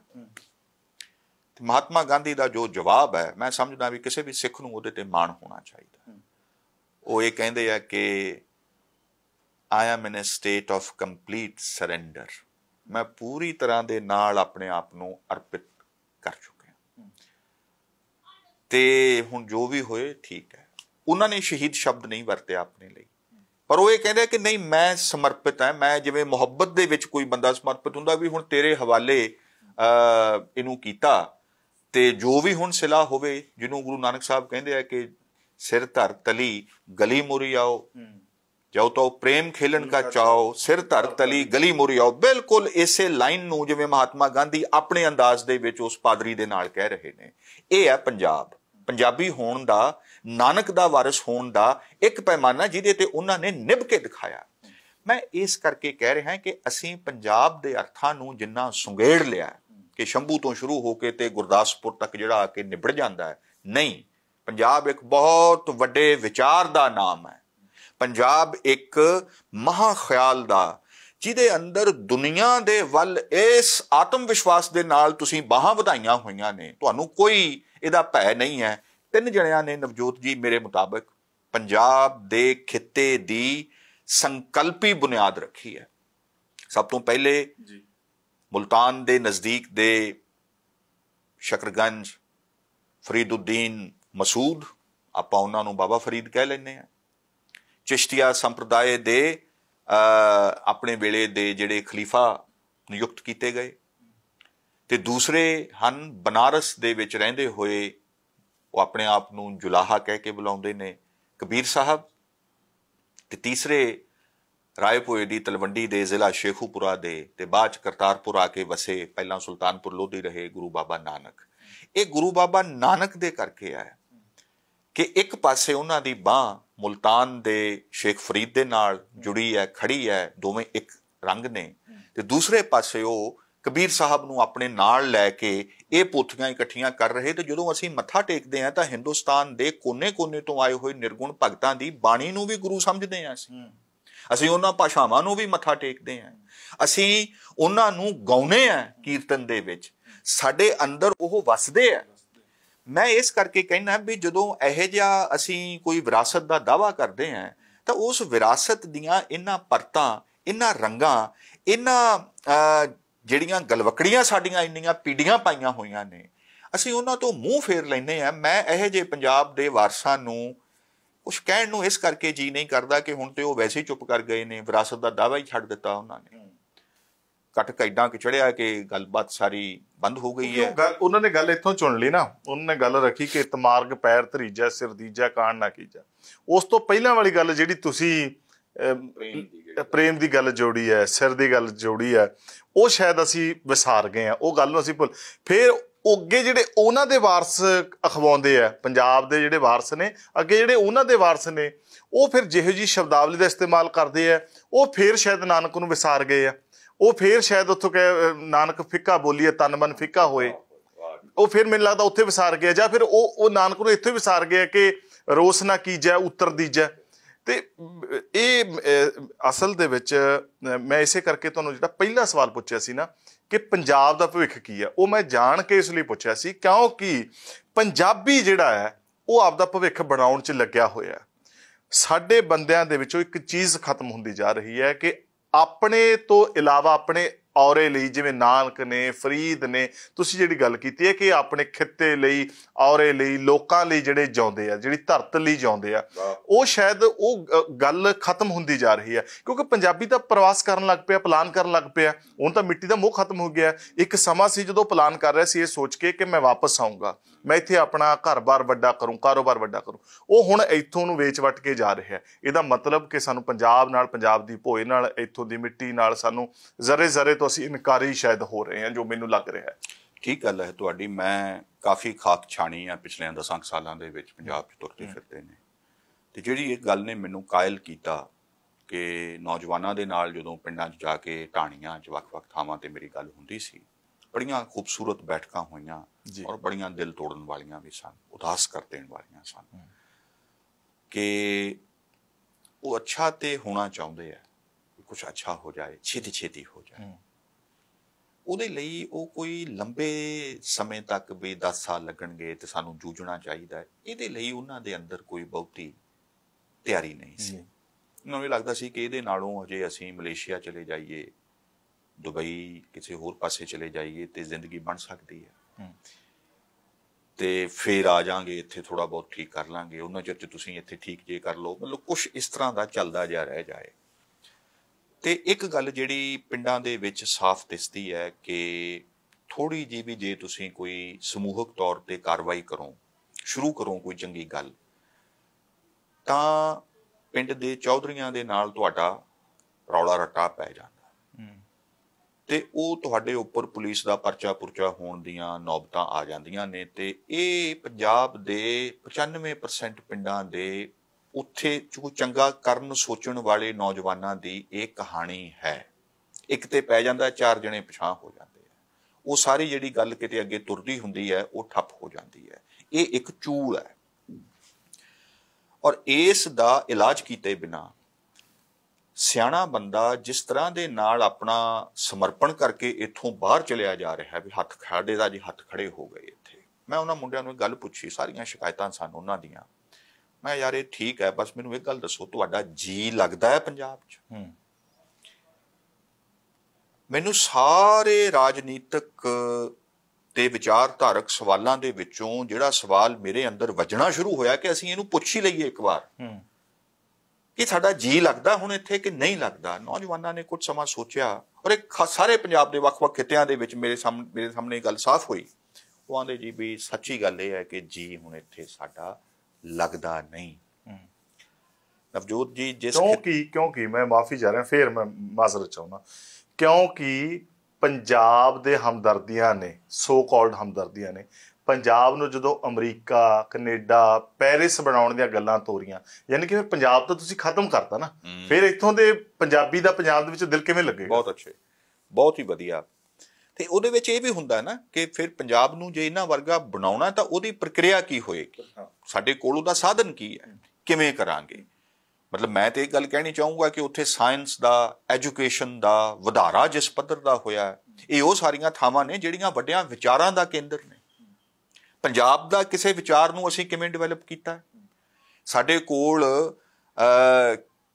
ਸਾਡੀਆਂ ਯੂਨੀਵਰਸਿਟੀਆਂ ਦਾ ਢਾਂਚਾ ਕਿਹੋ ਜਿਹਾ ਹੋਵੇ, ਉੱਥੇ ਕੀ ਹੋ ਰਿਹਾ ਹੈ, ਅਸੀਂ ਕਿੰਨੀਆਂ ਕੁ ਖੋਜ ਲਾਇਬ੍ਰੇਰੀਆਂ ਸਥਾਪਿਤ ਕੀਤੀਆਂ ਨੇ, ਕਿੰਨੇ ਕੁ ਸਾਡੇ ਜਿਹੜੇ ਹੈਗੇ ਨੇ ਖੋਜ ਪੱਤਰ ਨਿਕਲ ਰਹੇ ਨੇ, ਕਿੰਨਾ ਕੁ ਅਸੀਂ ਰਿਸਰਚ ਹੈ ਜਿਹੜੀ ਕੰਟਰੀਬਿਊਟ ਕਰ ਰਹੀ ਹੈ। ਇਹਦੇ ਤੋਂ ਬਿਨਾਂ ਕੋਈ ਖਿੱਤਾ ਕਿਵੇਂ ਖੜਾ ਹੋ ਸਕਦਾ। ਜਿਹੜੀ ਗੱਲ ਆਪਾਂ ਪਹਿਲਾਂ ਕਰ ਰਹੇ ਸਾਂ ਕਿ ਜੇ ਸਾਡਾ ਜੀ ਨਹੀਂ ਲੱਗਦਾ ਨਾ ਕਿਸੇ ਥਾਂ ਤੇ, ਫਿਰ ਅਸੀਂ ਉਹਦੇ ਲਈ ਲੜ ਵੀ ਨਹੀਂ ਸਕਦੇ। ਬੇਗਾਨੇ ਹੋਣਾ, ਆਵਾਜ਼ਾਰ ਹੋ ਕੇ ਚਲੇ ਜਾਣ ਦਾ ਹੀ ਫਿਰ ਇੱਕਮਾਤਰ ਰਾਹ ਬਚਦਾ। ਹੁਣ ਦਿੱਕਤ ਉਹਦੇ ਵਿੱਚ ਕੀ ਹੈ ਕਿ ਇੱਕ ਤੇ ਅਸੀਂ ਠੀਕ ਠਾਕ ਬੰਦੇ ਜਿਹੜੇ ਹਥਿਆਰਬੰਦ ਲੜਾਈ ਨਹੀਂ ਕਰ ਰਹੇ, ਫਰਜ਼ ਕਰ ਲਓ, ਉਹ ਕੁਝ ਕਰਨਾ ਚਾਹੁੰਦੇ ਨੇ, ਛੋਟਾ ਵੱਡਾ ਪਿੰਡ ਪੱਧਰ ਦਾ, ਇੱਧਰ ਦਾ ਉੱਧਰ ਦਾ ਰਾਹ ਉਹਨਾਂ ਦੇ ਲਈ ਵੀ ਕੋਈ ਬਹੁਤਾ ਹੈ ਨਹੀਂਗਾ ਇੱਥੇ ਅੱਗੇ ਜਾਣ ਦਾ। ਤੇ ਫਿਰ ਜਦੋਂ ਕੋਈ ਅੱਕ ਕੇ ਇਹ ਕਹਿੰਦਾ ਵੀ ਠੀਕ ਆ ਯਾਰ, ਫਿਰ ਐਂ ਵੀ ਤਾਂ ਹੋ ਹੀ ਜਾਂਦਾ, ਐਂ ਕਰਕੇ ਵੇਖ ਲੈਂਦੇ ਆ, ਜਿਵੇਂ ਵਾਰਿਸ ਪੰਜਾਬ ਦੇ ਨੇ ਸੌਖਾ ਇੱਕ ਸਾਧਨ ਦੱਸਿਆ ਕਿ ਐਂ ਕੀਤਾ ਜਾ ਸਕਦਾ, ਤੇ ਲੋਕ ਉਧਰ ਨੂੰ ਉੱਲਰ ਪੈਂਦੇ ਆ।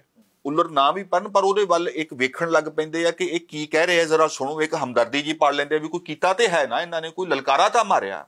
ਇਹਦਾ ਮਤਲਬ ਨਵਜੋਤ ਜੀ ਇਹ ਹੈ ਕਿ ਪੰਜਾਬ ਦੇ ਅੰਦਰ ਹਜੇ ਜਿਹੜਾ ਸਵਾਲ ਹੈ ਭਵਿੱਖ ਬਣਾਉਣ ਦਾ, ਭਵਿੱਖ ਕੀ ਹੋਵੇ, ਉਹ ਹਜੇ ਵੀ ਉੱਥੇ ਹੀ ਖੜਾ ਹੈ। ਉਹਦੇ ਤੇ ਦਾਅਵੇਦਾਰੀਆਂ ਹਨ ਕਈ ਪਾਸਿਓਂ, ਪਰ ਕਿਸੇ ਪਾਸੇ ਦਾ ਰਾਹ ਹਜੇ ਤੱਕ ਅਸੀਂ ਕੱਢਣ 'ਚ ਕਾਮਯਾਬ ਨਹੀਂ ਹੋਏ। ਉਹਦੀ ਇੱਕ ਸਾਰਥਕ ਕਹਿ ਲਓ ਇੱਕ ਹੱਦ ਤੱਕ ਜਿਹੜੀ ਸਫਲ ਵੀ ਹੋਈ ਕਿ ਪਿਛਲੇ 10-15 ਸਾਲਾਂ ਤੋਂ ਨਵੀਂ ਕਿਸਮ ਦੀ ਸਿਆਸੀ ਜਿਹੜੀ ਇੱਕ ਜਮਾਤ ਆਮ ਆਦਮੀ ਪਾਰਟੀ ਦੇ ਰੂਪ 'ਚ ਸਾਹਮਣੇ ਆਉਂਦੀ ਹੈ, ਇਹਨੂੰ ਇੰਨੀ ਵੋਟ ਪੈਂਦੀ ਹੈ, ਲੋਕ ਪੁਰਾਣੀਆਂ ਪਾਰਟੀਆਂ ਦੇ ਨੇਤਾਵਾਂ ਨੂੰ ਇੱਕ ਤਰ੍ਹਾਂ ਦੇ ਨਾਲ ਖਾਰਜ ਕਰ ਦਿੰਦੇ ਆ ਵੀ ਚਲੋ ਆਹ ਤੇ ਅਸੀਂ ਲੋਕ ਲਾਂਭੇ ਕੀਤੇ, ਲਤਾੜ ਹੀ ਦਿੱਤਾ ਵੀ ਖਜ਼ਾਨਾ ਮੰਤਰੀ ਨੂੰ 63,000 ਵੋਟਾਂ ਦੇ ਨਾਲ ਉਹਦਾ ਸ਼ਹਿਰ ਹਰਾ ਰਿਹਾ ਹੋਵੇ।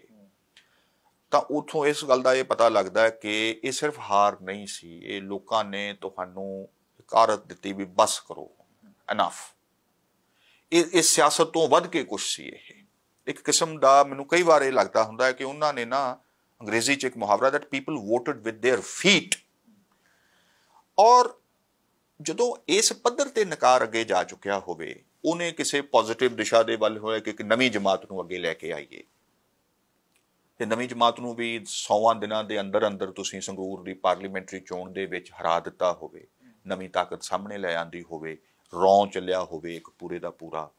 ਇਹਦੇ ਨਾਲ ਨਵਜੋਤ ਜੀ ਇਹਦਾ ਇਹ ਪਤਾ ਲੱਗਦਾ ਕਿ ਪੰਜਾਬ ਦੇ ਵਿੱਚ ਜਿਹੜਾ ਸੱਤਾ ਦਾ ਸਵਾਲ ਹੈ ਉਹ ਹਜੇ ਰਿਜ਼ੋਲਵ ਨਹੀਂ ਹੋਇਆ।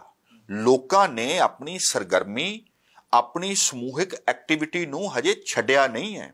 ਉਹ ਭਲੇ ਜ਼ੀਰਾ ਦੇ ਮੋਰਚੇ 'ਚ ਦਿਸ ਜਾਏ, ਉਸ ਤੋਂ ਪਹਿਲਾਂ ਆਪਾਂ ਕਿਸਾਨ ਮੋਰਚੇ 'ਚ ਦੇਖਿਆ ਸੀ, ਫਿਰ ਉਹ ਵੋਟਾਂ 'ਚ ਦੇਖਿਆ, ਫਰਵਰੀ 2022 ਦੀਆਂ ਵੋਟਾਂ ਦੇ ਵਿੱਚ ਵੇਖਿਆ, ਫਿਰ ਆਪਾਂ ਉਸ ਨੂੰ ਵੱਖ-ਵੱਖ ਜਿਹੜੇ ਛੋਟੇ ਕੌਮੀ ਇਨਸਾਫ ਮੋਰਚੇ ਦੀ ਵੀ ਜੇ ਗੱਲ ਕਰੀਏ ਇੱਕ ਹੱਦ ਤੱਕ ਚੱਲਿਆ। ਅੱਜ ਕੱਲ੍ਹ ਥੋੜ੍ਹਾ ਜਿਹਾ ਨਰਮਾਈ ਸ਼ਾਇਦ ਲੱਗਦੀ ਆ ਉਧਰਲੇ ਪਾਸੇ, ਤੇ ਜਾਂ ਅਸੀਂ ਉਹ ਇਸ ਕਿਸਮ ਦੀਆਂ ਚੀਜ਼ਾਂ ਦੇ ਵੱਲ ਉਹ ਵੇਖਦੇ ਹਾਂ। ਇਹੋ ਹੀ ਲੋਕਾਂ ਨੂੰ ਸ਼ੁਭਮਨ ਗਿੱਲ ਤੇ ਅਰਸ਼ਦੀਪ ਸਿੰਘ ਵੀ ਬੜੇ ਚੰਗੇ ਲੱਗਦੇ ਆ ਕਿ ਉਹ ਵੀ ਪੰਜਾਬ ਦੀ ਨੁਮਾਇੰਦਗੀ ਬੜੀ ਅੱਛੀ ਕਰ ਰਹੇ ਆ, ਦੋਵਾਂ ਨੂੰ ਬੜੀ ਸੋਭਾ ਪ੍ਰਸ਼ੰਸਾ ਵੀ ਮਿਲ ਰਹੀ ਹੈ। ਇਹਨਾਂ ਨੂੰ ਅਜੇ ਸਿੰਘ ਬਾਂਗਾ ਵੀ ਬਹੁਤ ਅੱਛੇ ਲੱਗਦੇ ਨੇ ਕਿ ਇੱਕ ਪਗੜੀ ਵਾਲੇ ਸਰਦਾਰ ਨੂੰ ਏਡੀ ਵੱਡੀ ਪਦਵੀ ਮਿਲੀ ਹੈ। ਇਹਨਾਂ ਨੂੰ ਇਹ ਵੀ ਚੰਗਾ ਲੱਗ ਰਿਹਾ ਹੈ ਕਿ ਆਹ ਵੀ ਕੁਝ ਹੋ ਰਿਹਾ ਹੈ, ਪਰ ਇਹ ਚੀਜ਼ਾਂ ਮਨ ਬਹਿਲ ਜਾਂਦਾ ਇਹਨਾਂ ਦੇ ਨਾਲ।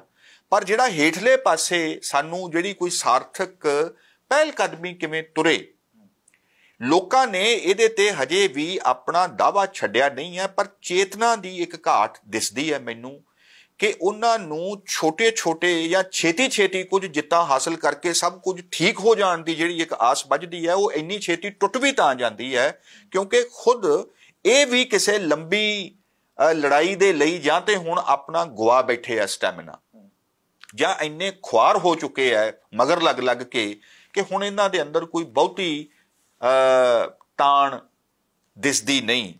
ਮੈਂ ਇਹ ਤੇ ਮੰਨਣ ਨੂੰ ਤਿਆਰ ਨਹੀਂ ਕਿ ਪੰਜਾਬ ਨੂੰ ਲੜਨਾ ਭੁੱਲ ਗਿਆ ਇਹਨੇ, ਹੁਣੇ ਸਾਨੂੰ 1.5 ਸਾਲ ਪਹਿਲਾਂ ਹੀ ਇਹ ਸਾਰਾ ਪੂਰਾ ਚਾੜ ਕੇ ਦਿਖਾਇਆ ਹੈ, ਪਰ ਉਹਦੇ ਅੰਦਰਲੇ ਜਿਹੜੇ ਮਹੀਨ ਤੇ ਬਾਰੀਕ ਸਵਾਲ ਨੇ, ਜਿਹੜੇ ਭਵਿੱਖ ਦੇ ਵੱਲ ਜਾਣ ਵਾਲੇ ਸਵਾਲ ਨੇ, ਫੌਰੀ 3 ਮੰਗਾਂ ਦੇ ਉੱਪਰ ਤੇ ਜਿੱਤ ਹਾਸਲ ਕਰ ਲਈ ਗਈ, ਪਰ ਜਿਹੜੇ ਉਸ ਤੋਂ ਅਗਾਂਹ ਦੀਆਂ ਜਿਹੜੀਆਂ ਸੰਭਾਵਨਾਵਾਂ ਦੀ ਜਿਹੜੀ ਸਿਆਸਤ ਹੁੰਦੀ ਹੈ, ਉਹਦੇ ਲਈ ਜਿਸ ਕਿਸਮ ਦੀ ਵਿਚਾਰਕ ਤਿਆਰੀ ਦੀ ਲੋੜ ਹੈ, ਜਿਸ ਕਿਸਮ ਦੀਆਂ ਸਾਨੂੰ ਵਿਚਾਰ ਨੂੰ ਪਾਲਣ ਵਾਲੀਆਂ ਸੰਸਥਾਵਾਂ ਦੀ ਲੋੜ ਹੈ, ਜਿਹੜੀ ਇੱਕ ਸਾਰੇ ਸਮਾਜ ਦੇ ਨਾਲ ਵਿਚਾਰ ਦੀ ਦੁਬਾਰਾ ਤੋਂ ਟੁੱਟੀ ਗੰਢਣ ਦੀ ਜਿਹੜੀ ਇੱਕ ਅਣਸਰ ਦੀ ਲੋੜ ਹੈ।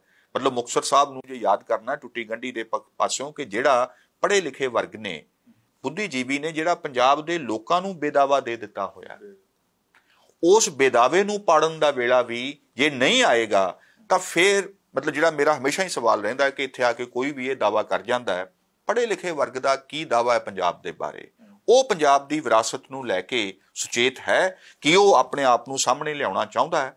ਮੈਂ ਇਹ ਸਮਝਦਾ ਕਿ ਜਦੋਂ ਅਸੀਂ ਇਹਨਾਂ ਵੱਡਿਆਂ ਸਵਾਲਾਂ ਨੂੰ ਬੜੀਆਂ ਚੁਸਤ ਫਿਕਰੇਬਾਜ਼ੀ ਦੇ ਨਾਲ, ਇਹ ਸਾਨੂੰ ਆ ਬਹੁਤ ਜਾਂਦੀ ਹੈ ਪੜ੍ਹਦਿਆਂ ਲਿਖਦਿਆਂ ਨੂੰ, ਤੇ ਫਿਰ ਜਦੋਂ ਉਹ ਇਹ ਗੱਲ ਕਹਿੰਦਾ ਹੈ ਅੰਮ੍ਰਿਤਪਾਲ ਕੇ ਪੜ੍ਹਿਆਂ ਲਿਖਿਆਂ ਬੰਦਿਆਂ 'ਚ ਅਣਖ ਨਹੀਂ ਰਹਿੰਦੀ, ਇਹ ਨਹੀਂ ਲੜ ਸਕਦੇ, ਲੜਦੇ ਆਹੀ ਬੰਦੇ ਨੇ, ਤੇ ਇਹ ਜਦੋਂ ਤੁਸੀਂ ਜ਼ਰਾ ਵਿਚਾਰ ਕੇ ਵੀ ਵੇਖੋ ਆਪਣੇ ਆਸ-ਪਾਸ, ਲੜਨ ਵਾਲਿਆਂ 'ਚੋਂ ਤੁਹਾਨੂੰ ਬਹੁਤੇ ਕੌਣ ਦਿਸਦੇ ਨੇ? ਪੇਂਡੂ ਬੰਦੇ, ਅਖੀਰ ਦੇ ਉੱਪਰ ਉਹੀ ਅੱਗੇ ਆਉਂਦੇ ਨੇ। ਇਹ ਜਿਹੜਾ ਪੜ੍ਹਿਆ ਲਿਖਿਆ ਵਰਗ ਆਪਣੀ ਪੜ੍ਹਾਈ ਦੇ ਨੂੰ ਇਸ ਪਾਸਿਓਂ ਤੋਲਦਾ ਹੈ ਕਿ ਬਚਾ ਕਰ ਲਿਆ ਸੀ, ਉਹਦੇ ਤੋਂ ਐਂ ਕਰਵਾ ਲਿਆ, ਆਪਣਾ ਨਹੀਂ ਪਤਾ ਲੱਗਣ ਦਿੱਤਾ।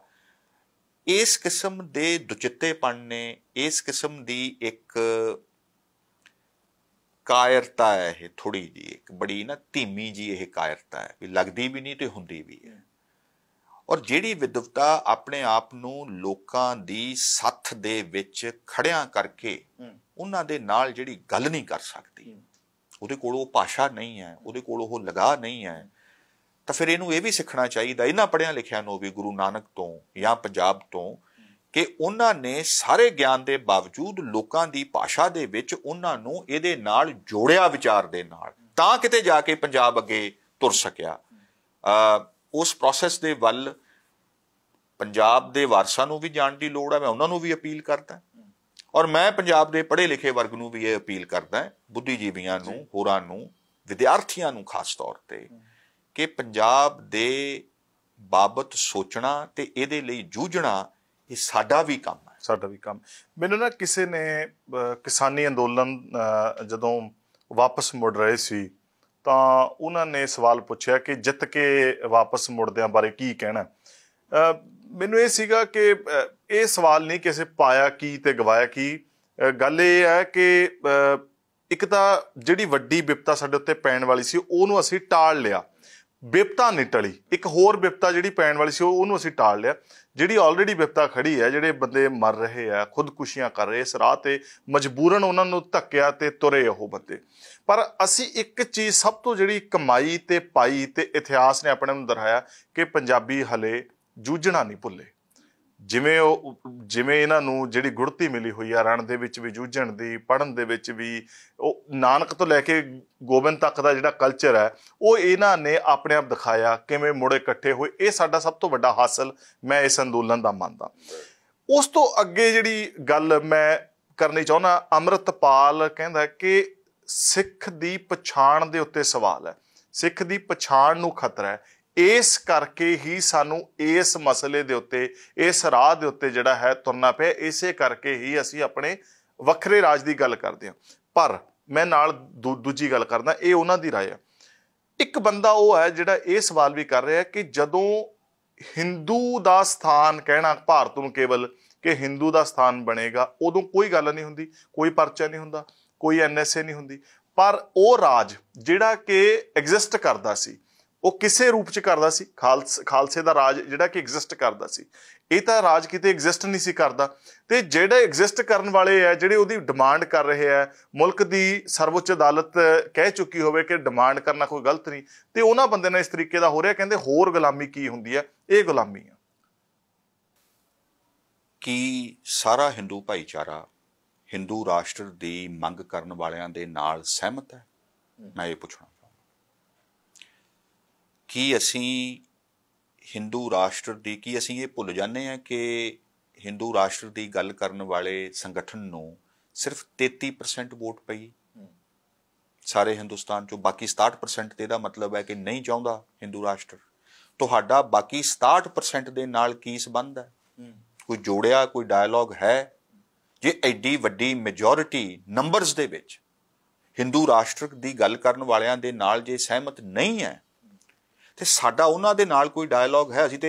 ਅਸੀਂ ਵੀ ਜਿਵੇਂ ਇਹ ਸਹੁੰ ਖਾਈ ਬੈਠੇ ਹਾਂ ਕਿ ਅਸੀਂ ਵੀ ਜਿਵੇਂ ਅਸੀਂ ਇਹ ਕਹਿੰਦੇ ਹਾਂ ਨਾ ਕਿ ਸਿੱਖਾਂ ਦੀ ਇੱਕ ਖਾਸ ਇਮੇਜ ਨੂੰ ਹੀ ਪ੍ਰੋਜੈਕਟ ਕੀਤਾ ਜਾਂਦਾ ਬਾਕੀ ਹਿੰਦੁਸਤਾਨ ਦੇ ਵਿੱਚ, ਤੇ ਇਹ ਠੀਕ ਹੈ ਗੱਲ। ਕਿ ਇਹ ਵੀ ਓਡਾ ਹੀ ਸੱਚ ਨਹੀਂ ਹੈ ਕਿ ਇਹਨਾਂ ਦੇ ਵੱਲੋਂ ਵੀ ਹਿੰਦੂ ਭਾਈਚਾਰੇ ਦੀ ਵੀ ਇੱਕ ਖਾਸ ਇਮੇਜ ਨੂੰ ਹੀ ਸਾਡੇ ਵੱਲ ਪ੍ਰੋਜੈਕਟ ਕੀਤਾ ਜਾਂਦਾ ਕਿ ਇੰਨਾ ਹੀ ਸੱਚ ਹੈ? ਇਹ ਗੱਲ ਵੀ ਬਿਲਕੁਲ ਦਰੁਸਤ ਹੈ ਕਿ ਜਦੋਂ ਤੁਸੀਂ ਸਰਕਾਰ ਦੇ ਉੱਪਰ ਕਾਬਜ਼ ਤੇ ਹੋਵੋ, ਤੁਹਾਡੇ ਨਾਲ ਵਿਧਾਨ ਤੇ ਸੰਵਿਧਾਨ ਖੜਾ ਹੋਵੇ, ਤੇ ਉਹਨੂੰ ਹੁਣ ਤੁਹਾਨੂੰ ਆਪਣੇ ਵੱਲੋਂ ਕਰਨ ਦੀ ਲੋੜ ਨਹੀਂ। ਹੁਣ ਤੁਸੀਂ ਇਹਨਾਂ ਡੈਮੋਕ੍ਰੈਟਿਕ ਅਦਾਰਿਆਂ ਦੇ ਥਾਣੀ ਆਪਣੀ ਸਿਆਸਤ ਨੂੰ ਅਗਾਂਹ ਲਿਜਾ ਸਕਦੇ ਹੋ। ਪਰ ਜਿਹੜੀ ਗੱਲ ਅਸੀਂ ਭੁੱਲਦੇ ਹਾਂ ਕਿ ਇਹ ਇੱਕ ਬਹੁਤ ਵੱਡਾ ਸੰਕਟ ਹੈ ਸਾਰੇ ਹਿੰਦੁਸਤਾਨ ਦੇ ਸਾਹਮਣੇ, ਤੇ ਉਹਦੇ ਲਈ ਮਤਲਬ ਜੋ ਬਾਕੀ ਪਾਰਟੀਆਂ ਦੇ ਨਾਲ ਉਹ ਸਲੂਕ ਕਰ ਰਹੇ ਨੇ ਉਹ ਕੋਈ ਸਿੱਖਾਂ ਦੇ ਨਾਲੋਂ ਚੰਗਾ ਨਹੀਂ ਕਰ ਰਹੇ, ਪਹਿਲੀ ਗੱਲ। ਪਰ ਮੈਂ ਇਹ ਗੱਲ ਕਹਿਣੀ ਚਾਹੁੰਦਾ ਕਿ ਉਹਨਾਂ ਨੇ ਆਪਣੀ ਇਸ ਸਿਆਸਤ ਦੇ ਪਿੱਛੇ ਵਰਿਆਂ ਬੱਧੀ ਕੰਮ ਕਰਕੇ, ਸੰਗਠਨ ਖੜੇ ਕਰਕੇ, ਤੇ ਇੱਕ ਐਡੇ ਤਰ੍ਹਾਂ ਤਰ੍ਹਾਂ ਦੇ ਸੱਭਿਆਚਾਰਾਂ, ਬੋਲੀਆਂ, ਧਰਮਾਂ ਵਾਲੇ ਦੇਸ਼ ਦੇ ਵਿੱਚ ਜੇ ਆਪਣੇ ਹੱਕ ਦੇ ਵਿੱਚ ਇੱਕ ਸਮਰਥਨ ਖੜਾ ਕੀਤਾ ਹੈ ਤਾਂ ਸਾਨੂੰ ਉਸ ਪ੍ਰਕਿਰਿਆ ਦੇ ਵੇਖਣਾ ਚਾਹੀਦਾ ਕਿ ਉਹਨਾਂ ਦੇ ਹੱਕ ਦੇ ਵਿੱਚ ਇੰਨੀ 33% ਲੋਕ ਵੀ ਕਿਵੇਂ ਆ ਗਏ। ਤੇ ਪੰਜਾਬ ਨੇ ਇਸ ਗੱਲ ਦੀ ਜਿਹੜੀ ਇੱਕ ਮਿਸਾਲ ਦਿੱਤੀ ਆ ਉਹ ਇਹ ਹੈ ਕਿ ਜੇ ਭਗਵੰਤ ਮਾਨ ਹੁਣਾਂ ਦੀ ਜਿਹੜੀ ਕ੍ਰਿਟਿਸਿਜ਼ਮ ਸੀ ਉਹ ਵੀ ਕਿਹੜਾ ਕੋਈ ਇਹਦੇ ਖਿਲਾਫ ਘੱਟ ਬੋਲਦੇ ਸੀ ਜਿਨ੍ਹਾਂ ਨੇ ਪੰਜਾਬ ਨੂੰ ਲੁੱਟਿਆ ਜਾਂ ਹੋਰ, ਪਰ ਉਹ ਕੋਈ ਹਿੰਸਾ ਦੀ ਗੱਲ ਤੇ ਨਹੀਂ ਸੀ ਕਰ ਰਹੇ। ਉਹਨਾਂ ਨੇ ਇਸ ਗੱਲ ਨੂੰ ਲੋਕਾਂ ਦੀ ਕਚਹਿਰੀ 'ਚ ਰੱਖਿਆ, ਆਮ ਆਦਮੀ ਪਾਰਟੀ ਨੂੰ ਹੋਰਾਂ ਗੱਲਾਂ ਕਰਕੇ ਲੋਕਾਂ ਨੇ ਐਡਾ ਵੱਡਾ ਸਮਰਥਨ ਦਿੱਤਾ ਕਿ ਮਤਲਬ ਲਗਭਗ 50% ਦੇ ਕਰੀਬ ਉਹਨਾਂ ਨੂੰ ਵੋਟ ਪਰਸੈਂਟੇਜ ਉਹਨਾਂ ਨੂੰ ਗਈ ਹੈ। ਤਾਂ ਇਹਦਾ ਮਤਲਬ ਇਹ ਹੈ ਕਿ ਸਾਡੇ ਕੋਲ ਆਪਣਾ ਪ੍ਰੋਟੈਸਟ ਰੱਖਣ ਦੇ ਜਿਹੜੇ ਡੈਮੋਕ੍ਰੈਟਿਕ, ਲੋਕਤੰਤਰੀ, ਲੋਕਾਂ ਦੇ ਸਮਰਥਨ ਦੇ ਨਾਲ ਅੱਗੇ ਲਿਆਉਣ ਵਾਲੇ ਵੀ ਇਸ਼ੂਜ਼ ਹੈਗੇ ਨੇ। ਅਗਾਹਾਂ ਇਹ ਸਰਕਾਰ ਹੁਣ ਕੇਂਦਰ ਸਰਕਾਰ ਦੇ ਖਿਲਾਫ ਜਾਂ ਉਹਦੀ ਧੱਕਿਆਂ ਦੇ ਖਿਲਾਫ ਆਪਣਾ ਕੇਸ ਕਿਵੇਂ ਰੱਖ ਰਹੀ ਹੈ ਉਹਦੇ ਬਾਬਤ ਮੇਰੀਆਂ ਰੈਜ਼ਰਵੇਸ਼ਨਸ ਹੈਗੀਆਂ ਨੇ। ਇਹਦੀਆਂ ਸਮੱਸਿਆਵਾਂ ਦੇ ਨਾਲ ਵੀ ਹੈਗੇ ਆ ਕਿ ਸਾਨੂੰ ਉਧਰਲੇ ਪਾਸੇ ਸਹਿਯੋਗ, ਅਗਵਾਈ ਦੀ ਲੋੜ ਹੈ। ਤੇ ਮੈਂ ਆਸ ਕਰਦਾ ਹਾਂ ਕਿ ਪੰਜਾਬ ਦੇ ਹਾਲਾਤ ਜੇ ਇਹ ਸਰਕਾਰ ਨੇ ਨਾ ਸਾਂਭੇ, ਔਰ ਇਹਨੂੰ ਸਿਰਫ ਉਹਦੇ ਲਈ ਅਮਨ ਕਾਨੂੰਨ ਦਾ ਮਸਲਾ ਨਹੀਂ ਕਿ ਜੇ ਉਹਨੇ ਪੰਜਾਬ ਦੀਆਂ ਜਿਹੜੀਆਂ ਹੱਕੀ ਮੰਗਾਂ ਦੇ ਮਸਲਿਆਂ ਦੇ ਉੱਪਰ ਤਕੜਿਆਂ ਹੋ ਕੇ ਆਪਣਾ ਕੇਸ ਨਾ ਰੱਖਿਆ ਤੇ ਬਾਕੀ ਹਿੰਦੁਸਤਾਨ ਨੂੰ ਆਪਣੇ ਨਾਲ ਨਾ ਤੋਰਿਆ, ਤਾਂ ਫਿਰ ਸਾਡੇ ਕੋਲ ਇੱਕ ਤਰ੍ਹਾਂ ਦੇ ਨਾਲ ਜਿਹੜੇ ਅਜਿਹੇ ਦਾਅਵੇ ਨੇ ਜਿਹੜੇ ਹਮੇਸ਼ਾ ਇਸ ਤਾਕ ਦੇ ਵਿੱਚ ਬੈਠੇ ਨੇ ਕਿ ਇਸ ਡੈਮੋਕ੍ਰੇਸੀ ਨੇ, ਇਸ ਹਿੰਦੁਸਤਾਨ ਨੇ, ਇਸ ਸਾਰੇ ਦੇ ਸਾਰੇ ਸਿਸਟਮ ਨੇ ਪੰਜਾਬ ਨੂੰ ਦਿੱਤਾ ਕੀ ਹੈ, ਫਿਰ ਤਾਂ ਸਾਨੂੰ ਸਾਡੀ ਆਜ਼ਾਦ ਰਾਜ ਚਾਹੀਦਾ ਹੈ। ਤੁਸੀਂ ਫਿਰ ਉਸ ਮੰਗ ਦੀ ਵਾਜਬੀਅਤ ਹੈ ਜਿਹੜੀ ਉਹ ਉਹਨਾਂ ਦੇ ਕਹਿਣ 'ਚ ਭਾਵੇਂ ਨਾ ਹੋਵੇ, ਪਰ ਸਾਡੇ ਅਭਿਆਸ ਨੇ ਉਹਦੇ ਲਈ ਇੱਕ ਥਾਂ ਬਣਾਉਣ ਦੇ ਵਿੱਚ ਮਦਦ ਕੀਤੀ ਆ ਉਹਨਾਂ ਦੀ। ਸੋ ਸਿਆਸਤ ਨੂੰ ਇਹਦੇ ਪੱਲਿਆਂ ਨੂੰ ਤੋਲਦੇ ਰਹਿਣਾ, ਵੇਖਦੇ ਰਹਿਣਾ, ਸੰਵਾਦ ਦੀ ਗੱਲ ਨੂੰ, ਸੰਘਰਸ਼ ਦੀ ਗੱਲ ਨੂੰ, ਸਿਰਜਣਾ ਦੀ ਗੱਲ ਦੇ ਵਿੱਚ ਇੱਕ ਬੈਲੈਂਸ ਰੱਖ ਸਕਣਾ, ਇੱਕ ਸੰਤੁਲਨ ਢੰਗ ਦੇ ਨਾਲ ਆਪਣਿਆਂ ਲੋਕਾਂ ਦਾ ਘੱਟ ਤੋਂ ਘੱਟ ਨੁਕਸਾਨ ਕਰਵਾਏ ਬਿਨਾਂ ਤੁਸੀਂ ਅਗਾਂਹ ਕਿਵੇਂ ਵੱਧ ਸਕਦੇ ਹੋ, ਸਿਆਸਤ ਇਹਦੇ ਵਿੱਚ ਹੁੰਦੀ ਹੈ। ਇਹ ਕਿਸੇ ਨੂੰ ਦੋਸ਼ ਦੇ ਦੇਣਾ, ਕਿਉਂਕਿ ਮੈਂ ਉੱਥੇ ਹੋਰ ਗੱਲ ਕਹਿ ਦਿਆਂ ਕਿ ਸਾਂਝੇ ਸੈਕੂਲਰ ਡੈਮੋਕ੍ਰੈਟਿਕ ਹਿੰਦੁਸਤਾਨ ਦੇ ਖਿਲਾਫ ਇੱਕ ਪਾਰਟੀ ਅੱਜ ਸੱਤਾ ਦੇ ਵਿੱਚ ਹੈ। ਉਹਦਾ ਮਤਲਬ ਹਿੰਦੂ ਰਾਸ਼ਟਰ ਦਾ ਏਜੰਡਾ ਹੈ, ਉਹਦਾ ਇੱਕ ਭਾਸ਼ਾ ਦਾ ਏਜੰਡਾ ਹੈ, ਉਹਦਾ ਇਸ ਕਿਸਮ ਦਾ ਇੱਕ ਏਜੰਡਾ। ਉਹ ਵੀ ਸਹਿਮਤ ਨਹੀਂ ਹੈ ਸਾਧਵੀ ਪ੍ਰਗਿਆ ਤੇ ਅੰਮ੍ਰਿਤਪਾਲ ਦੇ ਜਿਹੜੇ ਬਿਆਨ ਨੇ ਉਹ ਬਿਲਕੁਲ ਇੱਕੋ ਹੀ ਨੇ। ਉਹਨੂੰ ਵੀ ਨਾਥੂਰਾਮ ਗੋਡਸੇ ਚੰਗਾ ਲੱਗਦਾ, ਮਹਾਤਮਾ ਗਾਂਧੀ ਨੂੰ ਉਹ ਰਾਸ਼ਟਰਪਿਤਾ ਕਹਿਣ ਨੂੰ ਤਿਆਰ ਨਹੀਂ। ਅਸੀਂ ਵੀ ਇਹੋ ਹੀ ਕਹਿ ਰਹੇ ਹਾਂ। ਤਾਂ ਮੈਂ ਇਹ ਕਹਿ ਰਿਹਾ ਕਿ ਸਾਡੀ ਜਿਹੜੀ ਆਪਦੇ ਬਿਆਨਾਂ ਦੀ ਸਾਂਝ ਹੈ ਉਹ ਕਿਹਨਾਂ ਦੇ ਨਾਲ ਜਾ ਕੇ ਮਿਲ ਰਹੀ ਹੈ, ਕਿਸ ਤਰ੍ਹਾਂ ਦੇ ਨਾਲ ਉਹਨਾਂ ਨੇ ਵੀ ਹਿੰਸਾ ਦੀ ਸਿਆਸਤ ਕੀਤੀ, ਮਾਲੇਗਾਓਂ ਬੰਬ ਧਮਾਕੇ ਜਾਂ ਜਿਹੜੀ ਸਮਝੌਤਾ ਐਕਸਪ੍ਰੈਸ ਦੇ ਵਿੱਚ ਜਿਹੜਾ ਧਮਾਕਾ ਹੋਇਆ ਜਾਂ ਹੋਰ ਚੀਜ਼ਾਂ ਹੋਈਆਂ ਜਿਹੜੀਆਂ।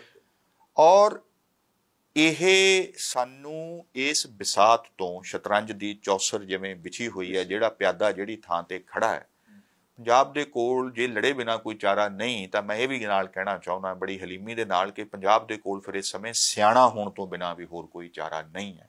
ਨਹੀਂ, ਅਸੀਂ ਆਪਣੇ ਹੀ ਜ਼ੋਰ ਦੇ ਨਾਲ, ਕਮਲ ਸਾਹਿਬ ਇੱਕ ਗੱਲ ਕਹਿੰਦੇ ਹੁੰਦੇ ਸੀ ਕਿ ਜਿਹੜੇ ਭਲਵਾਨ 'ਚ ਜ਼ੋਰ ਹੋਵੇ ਪਰ ਉਹਨੂੰ ਭਲਵਾਨੀ ਦੇ ਦਾਅ ਪੇਚ ਨਾ ਆਉਂਦੇ ਹੋਣ, ਇਹ ਜਿਹਾ ਭਲਵਾਨ ਫਿਰ ਆਪਣੇ ਜ਼ੋਰ ਨਾਲ ਹੀ ਖਾੜੇ 'ਚ ਢਹਿ ਜਾਂਦਾ। ਉਹਨੂੰ ਪਤਾ ਹੀ ਨਹੀਂ, ਉਹਨੂੰ ਕੋਈ ਮਾੜਾ ਭਲਵਾਨ ਵੀ ਆ ਕੇ ਬੜੇ ਢੰਗ ਨਾਲ ਉਹਨੂੰ ਇਹੋ ਜਿਹੀ ਥਾਂ ਤੋਂ ਉਹਦੀ ਨਸ ਮਰੋੜਦਾ ਕਿ ਉਹਦੀ ਉੱਥੇ ਪਿੱਠ ਲੱਗ ਜਾਂਦੀ।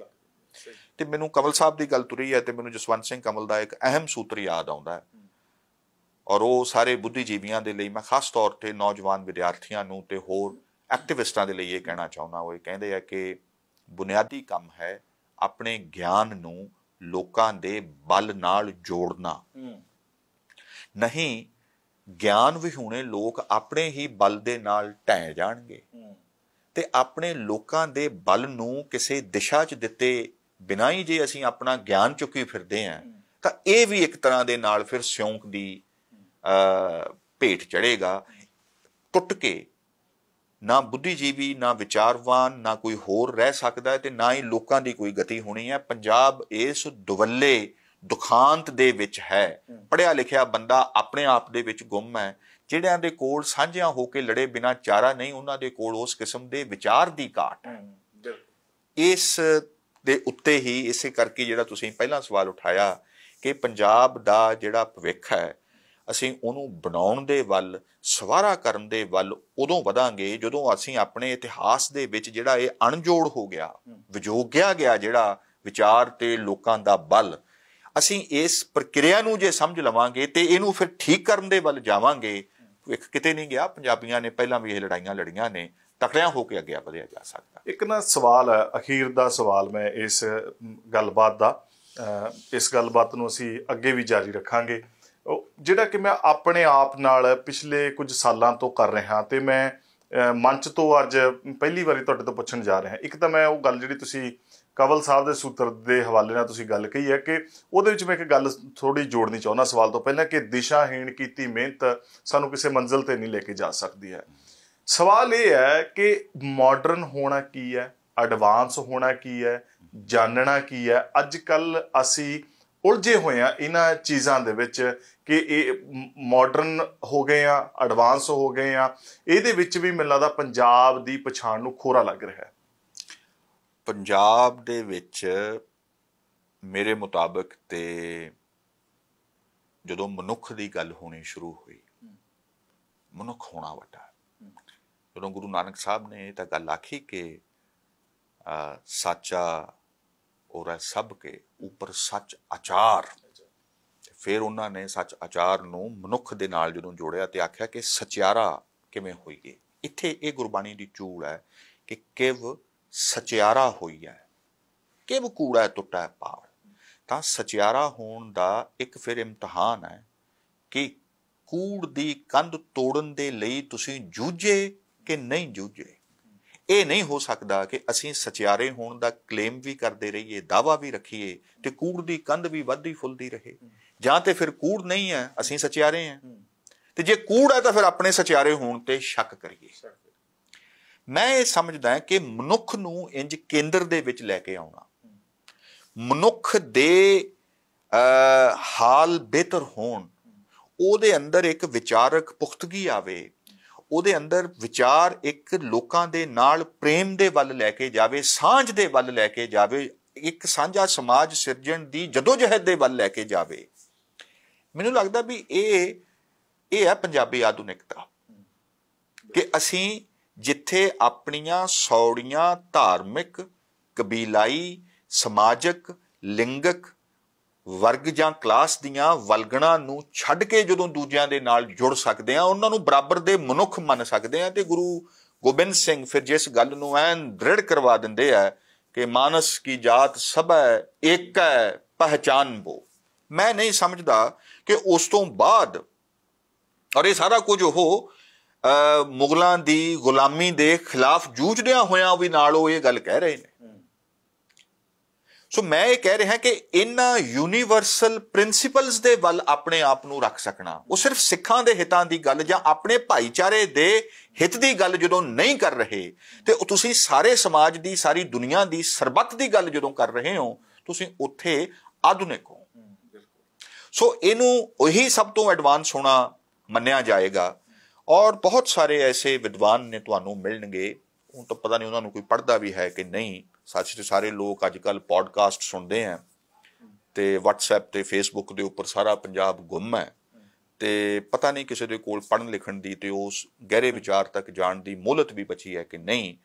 ਪਰ ਇਹ ਬਹੁਤ ਸਾਰੇ ਲੋਕ ਨੇ ਜਿਹੜੇ ਕਹਿੰਦੇ ਆ ਕਿ ਮਹਾਤਮਾ ਗਾਂਧੀ ਦਾ ਜਿਹੜਾ ਆਪਣਾ ਤਰੀਕਾਕਾਰ ਹੈ, ਜਿਹੜਾ ਉਹਨਾਂ ਦੇ ਸੋਚ ਵਿਚਾਰ ਦੇ ਜਿਹੜੇ ਉਹਨਾਂ ਦੇ ਸੂਤਰ ਨੇ, ਉਹ ਬਹੁਤ ਕੁਝ ਗੁਰਬਾਣੀ ਜਾਂ ਗੁਰੂ ਨਾਨਕ ਸਾਹਿਬ ਤੋਂ ਲੱਗਦਾ ਹੈ ਕਿ ਜਿਵੇਂ ਡਿਰਾਈਵ ਕੀਤੇ ਗਏ ਹੋਣ। ਉਹਨਾਂ ਨੇ ਭਾਵੇਂ ਗੁਰੂ ਨਾਨਕ ਹੋਣਾ ਨੂੰ ਰਸਮਨ ਨਹੀਂ ਵੀ ਪੜ੍ਹਿਆ ਹੋਏਗਾ, ਨਹੀਂ ਜਾਣਕਾਰ ਹੋਣਗੇ, ਪਰ ਉਹਨਾਂ ਦੇ ਵਿਚਾਰ ਪ੍ਰਬੰਧ ਦੇ ਵਿੱਚ ਗੁਰੂ ਨਾਨਕ ਸਾਹਿਬ ਜਾਂ ਗੁਰਬਾਣੀ ਦੀ ਇਹ ਪੂਰੀ ਛਾਪ ਤੁਹਾਨੂੰ ਦਿਖਾਈ ਦਿੰਦੀ ਹੈ।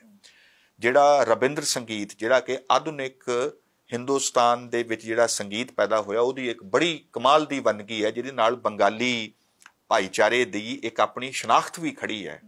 ਉਹ ਸਿਰਫ ਕੋਈ ਪੰਜ ਕਕਾਰ, ਉਹ ਉੱਥੇ ਸੰਗੀਤ ਦੇ ਨਾਲ ਵੀ ਖੜੀ ਹੈ। ਤੇ ਰਵਿੰਦਰ ਸੰਗੀਤ ਦੇ ਉੱਪਰ ਗੁਰਬਾਣੀ ਸੰਗੀਤ ਪਰੰਪਰਾ ਦਾ ਜਿੱਡਾ ਵੱਡਾ ਅਸਰ ਹੈ, ਜਿਵੇਂ ਉਹ ਇੱਥੋਂ ਡਿਰਾਈਵ ਕੀਤੀ ਗਈ ਹੈ, ਜਿਵੇਂ ਉਹ ਆ ਕੇ ਪਰਿਕਰਮਾ 'ਚ ਬੈਠ ਕੇ ਕੀਰਤਨ ਸੁਣਦੇ ਰਹੇ ਨੇ।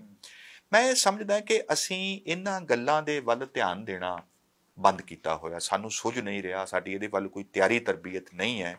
ਇਸ ਕਰਕੇ ਅਸੀਂ ਅਜਿਹੇ ਸਵਾਲਾਂ ਦੇ ਵਿੱਚ ਉਲਝ ਜਾਂਦੇ ਹਾਂ ਕਿ ਮਾਡਰਨ ਹੋਣਾ ਤੇ ਐਡਵਾਂਸਡ ਹੋਣਾ। ਪਰ ਮੈਨੂੰ ਇਹ ਲੱਗਦਾ ਕਿ ਆਪਣੀ ਪਰੰਪਰਾ ਨੂੰ ਜਾਣੇ ਬਿਨਾ ਤੇ ਤੁਸੀਂ ਢੰਗ ਦੇ ਨਾਲ ਆਧੁਨਿਕ ਵੀ ਨਹੀਂ ਹੋ ਸਕਦੇ। ਪੰਜਾਬੀ ਹੋਣ ਦੀ ਜਾਂ ਸਿੱਖ ਹੋਣ ਦੀ ਜਿਹੜੀ ਇੱਕ ਵਿਚਾਰਕ ਬੁਨਿਆਦ ਹੈ, ਉਹ ਐਡੀ ਮਜ਼ਬੂਤ ਹੈ ਕਿ ਉਹ ਦੁਨੀਆ ਦੇ ਨਾਲ ਗੱਲ ਕਰ ਸਕਦੀ ਹੈ। ਉਹਨੇ ਆਪਣੇ ਵੇਲੇ ਕੀਤੀ ਹੈ, ਸਿੱਖਿਆ ਵੀ ਹੈ, ਸਿਖਾਇਆ ਵੀ ਹੈ। ਇੱਕ ਸੰਵਾਦੀ ਹੋਣਾ ਪੰਜਾਬੀ ਹੋਣ ਦੀ ਪਹਿਲੀ ਸ਼ਰਤ ਹੈ। ਬਿਲਕੁਲ। ਸਿੱਧੂ ਸਾਹਿਬ, ਸਮਾਂ ਕੱਢਿਆ, ਤੁਸੀਂ ਆਏ, ਇਹ ਗੱਲਬਾਤ ਕੀਤੀ, ਬੜਾ ਚੰਗਾ ਲੱਗਿਆ। ਧੰਨਵਾਦ, ਮੈਂ ਮਸ਼ਕੂਰ ਹਾਂ ਤੁਹਾਡਾ। ਸਤਿ ਸ੍ਰੀ ਅਕਾਲ। ਬਹੁਤ ਮਿਹਰਬਾਨੀ ਤੁਹਾਡੀ ਨਵਜੋਤ ਜੀ ਔਰ ਰੋਜ਼ਾਨਾ ਸਪੋਕਸਮੈਨ ਦੀ, ਤੁਸੀਂ ਇੰਨਾ ਮੈਨੂੰ ਮੌਕਾ ਦਿੱਤਾ। ਫਿਰ ਵੀ ਮਿਲਾਂਗੇ। ਬੜਾ ਧੰਨਵਾਦ, ਬਹੁਤ ਚੰਗਾ ਲੱਗਿਆ ਮੈਨੂੰ। ਸੋ ਇਹ ਸਨ ਡਾਕਟਰ ਸੁਮੇਲ ਸਿੰਘ ਸਿੱਧੂ, ਮਾਡਰਨ ਹਿਸਟਰੀ ਦੇ ਵਿੱਚ ਸਿੱਖ ਆਇਡੈਂਟੀਟੀ ਦੇ ਉੱਤੇ ਜਿਨ੍ਹਾਂ ਨੇ ਖੋਜ ਕਾਰਜ ਕੀਤਾ। ਜਾਣੀ ਪਛਾਣੀ ਮੁਲਕ ਦੀ ਯੂਨੀਵਰਸਿਟੀ JNU ਔਰ ਇਸ ਵੇਲੇ ਅੰਬੇਡਕਰ ਯੂਨੀਵਰਸਿਟੀ ਦੇ ਵਿੱਚ ਆਪਣਾ ਪੜ੍ਹਾਈ ਲਿਖਾਈ ਦਾ ਕਾਰਜ ਉਹਨਾਂ ਨੇ ਆਰੰਭਿਆ ਹੋਇਆ, ਜਾਰੀ ਹੈ। ਸੋ ਐਡਵਾਂਸ ਹੋਣਾ, ਮਾਡਰਨ ਹੋਣਾ, ਕੁਝ ਖਾਸ ਪਹਿਨਣਾ, ਕੁਝ ਖਾਸ ਖਾਣਾ ਹੀ ਨਹੀਂ ਹੈ। ਤੁਸੀਂ ਇਸ ਵਾਰਤਾਲਾਪ ਦੇ ਵਿੱਚੋਂ ਸਮਝੇ ਹੋਵੋਗੇ। ਔਰ ਪੰਜਾਬ ਦੇ ਅਸਲ ਵਾਰਸ ਕੌਣ ਨੇ, ਇਹ ਵੀ ਇਸ ਵਾਰਤਾ ਦੇ ਵਿੱਚੋਂ ਕੁਝ ਸ਼ਾਇਦ ਗੱਲ ਜਿਹੜੀ ਆ ਉਹ ਅਸੀਂ ਆਪਣੇ ਪੱਲੇ ਨਾਲ ਬੰਨ੍ਹ ਕੇ ਅੱਗੇ ਚੱਲ ਸਕਦੇ ਹਾਂ। ਇਹ ਇੱਕ ਕੜੀ ਸੀ ਇਸ ਗੁਫ਼ਤਗੂ ਦੀ, ਇਸ ਨੂੰ ਅੱਗੇ ਵੀ ਜਾਰੀ ਰੱਖਾਂਗੇ। ਨਵਜੋਤ ਸਿੰਘ ਧਾਲੀਵਾਲ ਨੂੰ ਇਜਾਜ਼ਤ ਦਿਓ। ਸਤਿ ਸ਼੍ਰੀ ਅਕਾਲ।